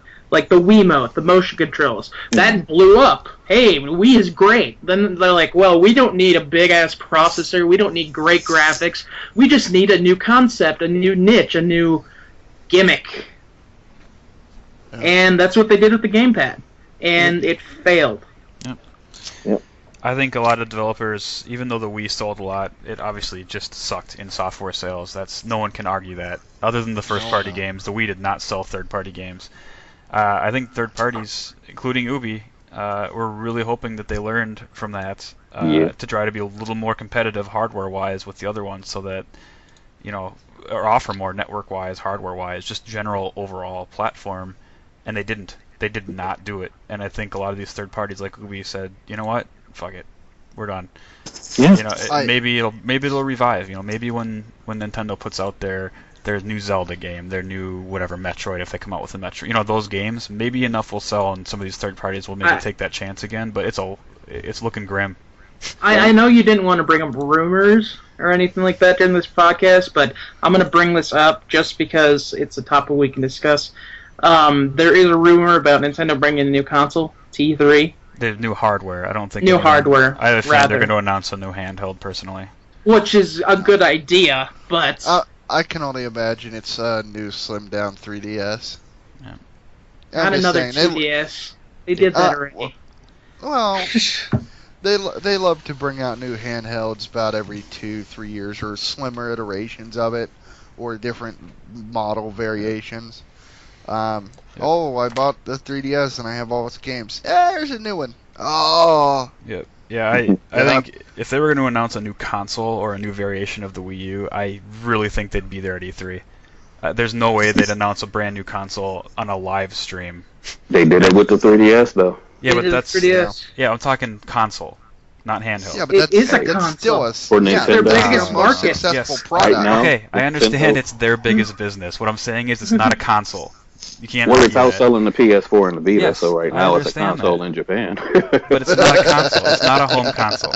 I got you. I'm just So for an E3, I mean, E3 is big, and it would blow me away if they announced a new variation, unless it was a really slight variation of the Wii U. I don't want a variation. I don't want a either. variation. I want them of to redo. I want them to go back in time and redo their I want Wii the U. fucking dolphin, okay? I want the fucking dolphin on the fucking E3 stage, okay? I want the revolution. Really. The revolution, yeah, buddy. To be really, if you look at the roadmap, they really could use this live stream or whatever they're calling it for E3 to set up a reveal at TGS, because TGS is home. Can never forget about TGS when it comes to Sony in Japan, because there's a lot of things that don't get talked about at E3 because, of course, it's the American show. But TGS is one of those places where they could build up a little bit and then they could release. Other thing is all of this talk about Nintendo, and to us it's doom and gloom because we're gamers. Nintendo is nowhere near in trouble as a company. They're financially stable. They're financially stable, and that's one thing that some people will hear to talk about Nintendo and automatically assume you're talking about them failing as a company or something like that, and that's far away from the truth. They're doing absolutely fine. We're talking, and I just want to make sure everybody understands, we're talking about the Wii U and what should have been as opposed to what it is. We should talk about it someday down the road if if they don't announce anything big and the Wii U over the next few months still stagnates even after E3. I'm assuming even during E3 they're going to announce some stuff through their whatever online thing. If they're still stagnating sales-wise, I think it's a legitimate conversation to see should Nintendo even try another console, a home console, or should they stick to handheld? Because they're not losing money on consoles, but they're not really making money on consoles either. I'm really amazed they're still doing as well as they are in their handheld market. Yes, they have games, and that's your key successor. That's your seller. That's why the Wii's doing so bad, or the Wii U, sorry, is doing so bad. But with all of these different handheld devices that everyone carries around with them every single day, how is the Game Boy doing so well? That is mind blowing. That is the one thing I'll tell you. I can give you one name right now and tell you exactly. Does it start with a P? No, not gonna start with a P. As a matter, it's gonna start with a B. Bravely Default. It's because for whatever reason, Nintendo finds a way to get these games that should be on a console that we would think would be on a PS4, Xbox One, or a PC. And they find these games, they put them on the 3DS, and they are great games. Bravely Default is an RPG. Bravely Default is probably the best throwback to a traditional JRPG that has been released in a very long time.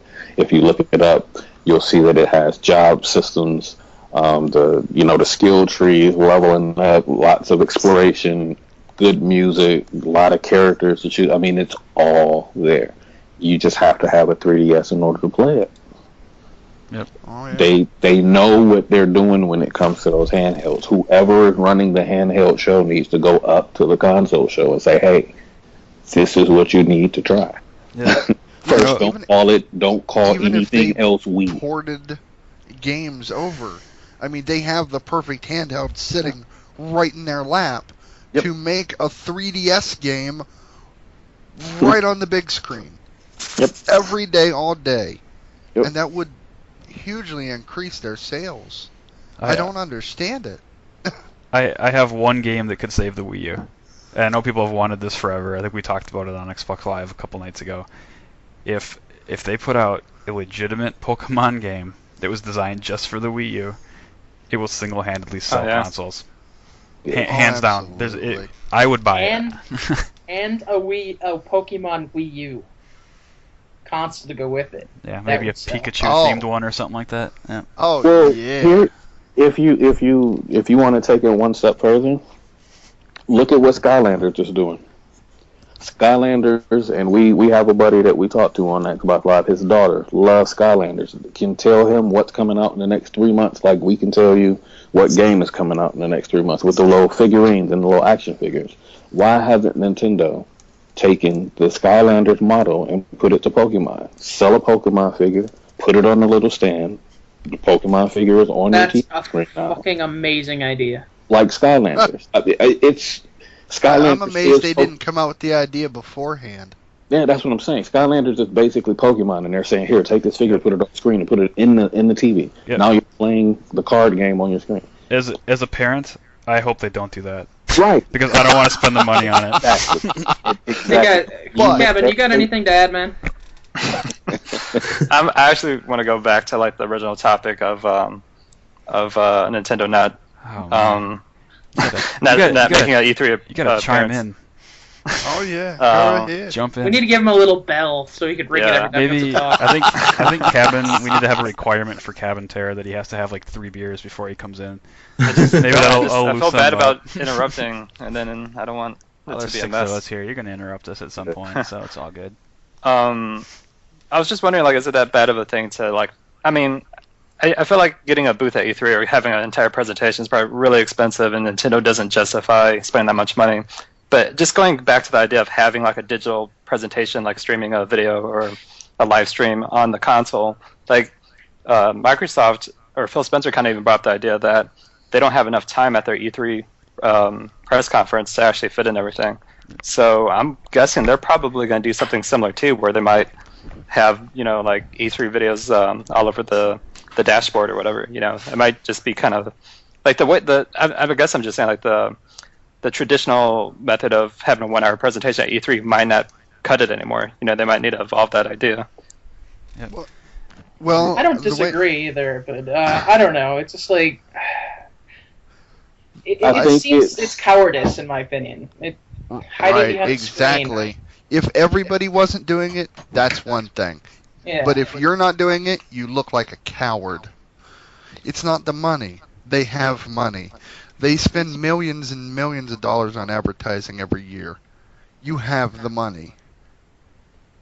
Go up there, show us what you have, impress us, and make us want that system. We already have our next-gen systems. Maybe we want yours. Prove it to us.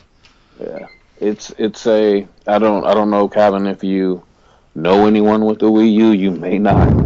I had one. I mean, I bought 2 of them the day they came out, and for 11 months after the Wii U came out, I bought 2 games. So for a Nintendo fan, definitely we want to see them at E3 in any way, shape, or form. Be it digital, you can send a flyer in the mail to everyone that purchased the Wii U and put down. We will respect whatever you do to be there. But at this point, with the amount of games that are not on the Wii U, I would want them to go on stage to say, hey, I know you purchased this console.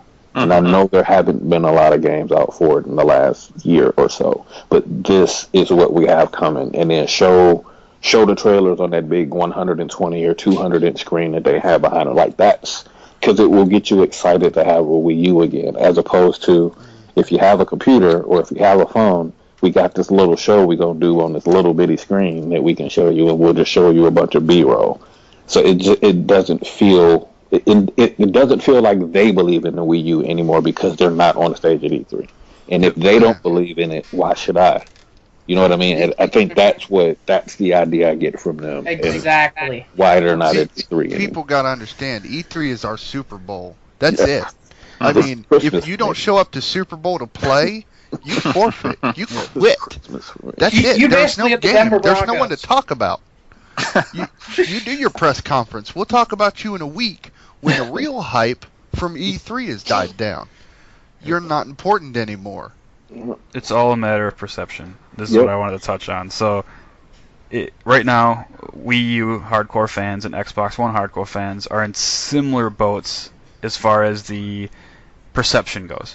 Yep. The perception is Xbox One is struggling. The reality is it's really not struggling that much, just only in comparison to the ridiculous PS4 sales. Yep. The Wii U is really struggling. That's that. But the perception is they're both kind of in the similar boat. The difference is Microsoft has been starting at the top of the mountains for the last couple of months, especially since Phil Spencer came out that, hey, we're going to blow you all away with games. This is what it's going to be. We're showing up at E3 in a big way. They're hyping it up. And then Nintendo just doesn't. And its perception is, as an Xbox One fan, I wasn't really disappointed to begin with, but I'm even more excited because they're, hey, I'm ready, bring it on. And as a Wii U fan, as a Wii U fan, I got to imagine they're like, wait, what are you do? You're not doing anything. You know what I mean? You're like you said, it's a big FU to a lot of the Wii U fans. They're just show us something. Yep. Do something. Make us happy. Me, the biggest thing they could do at E3 is come out with a new console and do what they did with Twilight Princess. Yeah. Make a version for the Wii U and make a version for the new console. Yep.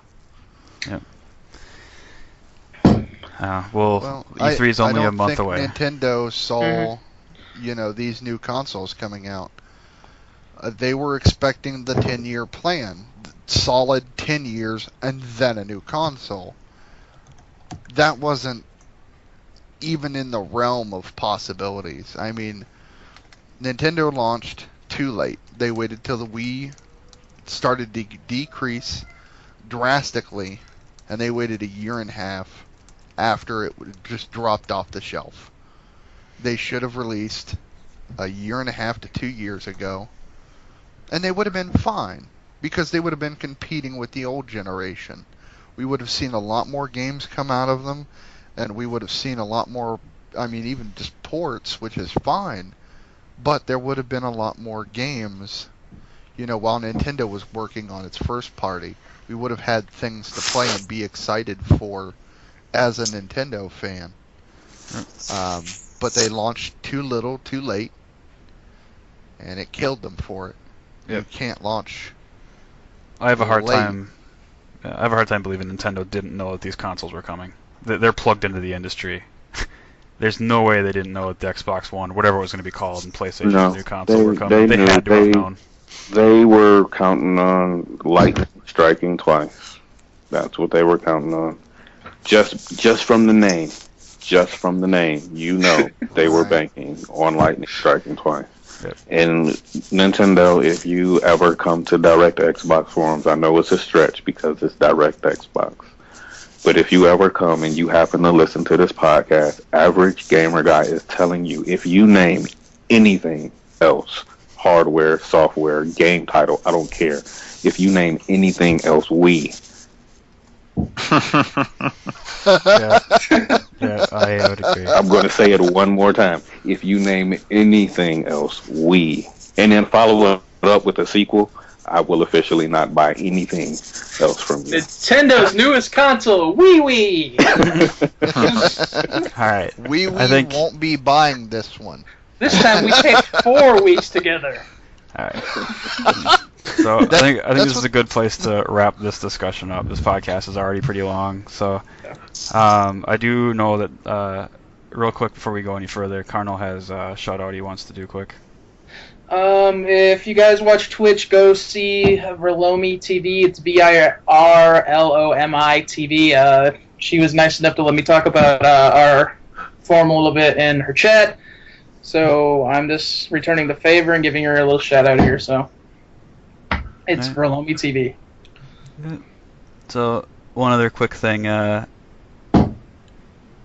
more people are active, the more successful our forum will be. So I know most of you guys are all pretty active, but the more active you can be, the better it'll be for you and everyone else, and the more new members we'll get. So just keep that in mind going forward. I know a lot of people like to just read and never post anything. Mortimus. Yeah, exactly. Not to point any fingers, but Mortimus. Hey, he's not here. I got to give him a little bit of love, a little shout out. I don't post a whole lot, but I am active behind the scenes with Twitch streams and stuff. Yeah. So, all right. Sorry, I didn't mean to cut that Nintendo talk off too long, but we've gone quite a bit, and it's getting kind of late here. We are recording this on Sunday night, everyone. So, I know it's already after midnight. Monday for me. It's after midnight in the East. So, I think this is a good place to end it, unless anyone else has anything of note they would like to bring up. Any last thoughts? I think that's about it. I think we're good. Nope. All right. Well, hopefully we didn't bore you to tears or scare you off after the first 20 minutes, and you actually stuck around for most of it. Give us a shout out, in the wherever you go. Bring people to us and let us know. We want feedback on this podcast. So if we sucked, let us know. If the quality sucks, let us know. If you don't want Carnal Sin on the next one, let us know. Son of a... I was just about to apologize for the content, but you know what? No need to apologize. This is not a E for Everyone podcast, so we're all good. So with that, on behalf of everyone, thanks for joining us, and hopefully you'll like it and download next week's. So have a good night, everyone, or a good day. Thank you, everyone. Yep, thanks. Thanks. Cabot, say thank you. Thank you. Speak up, Cabot. All right. See you later, everyone. All right. Bye.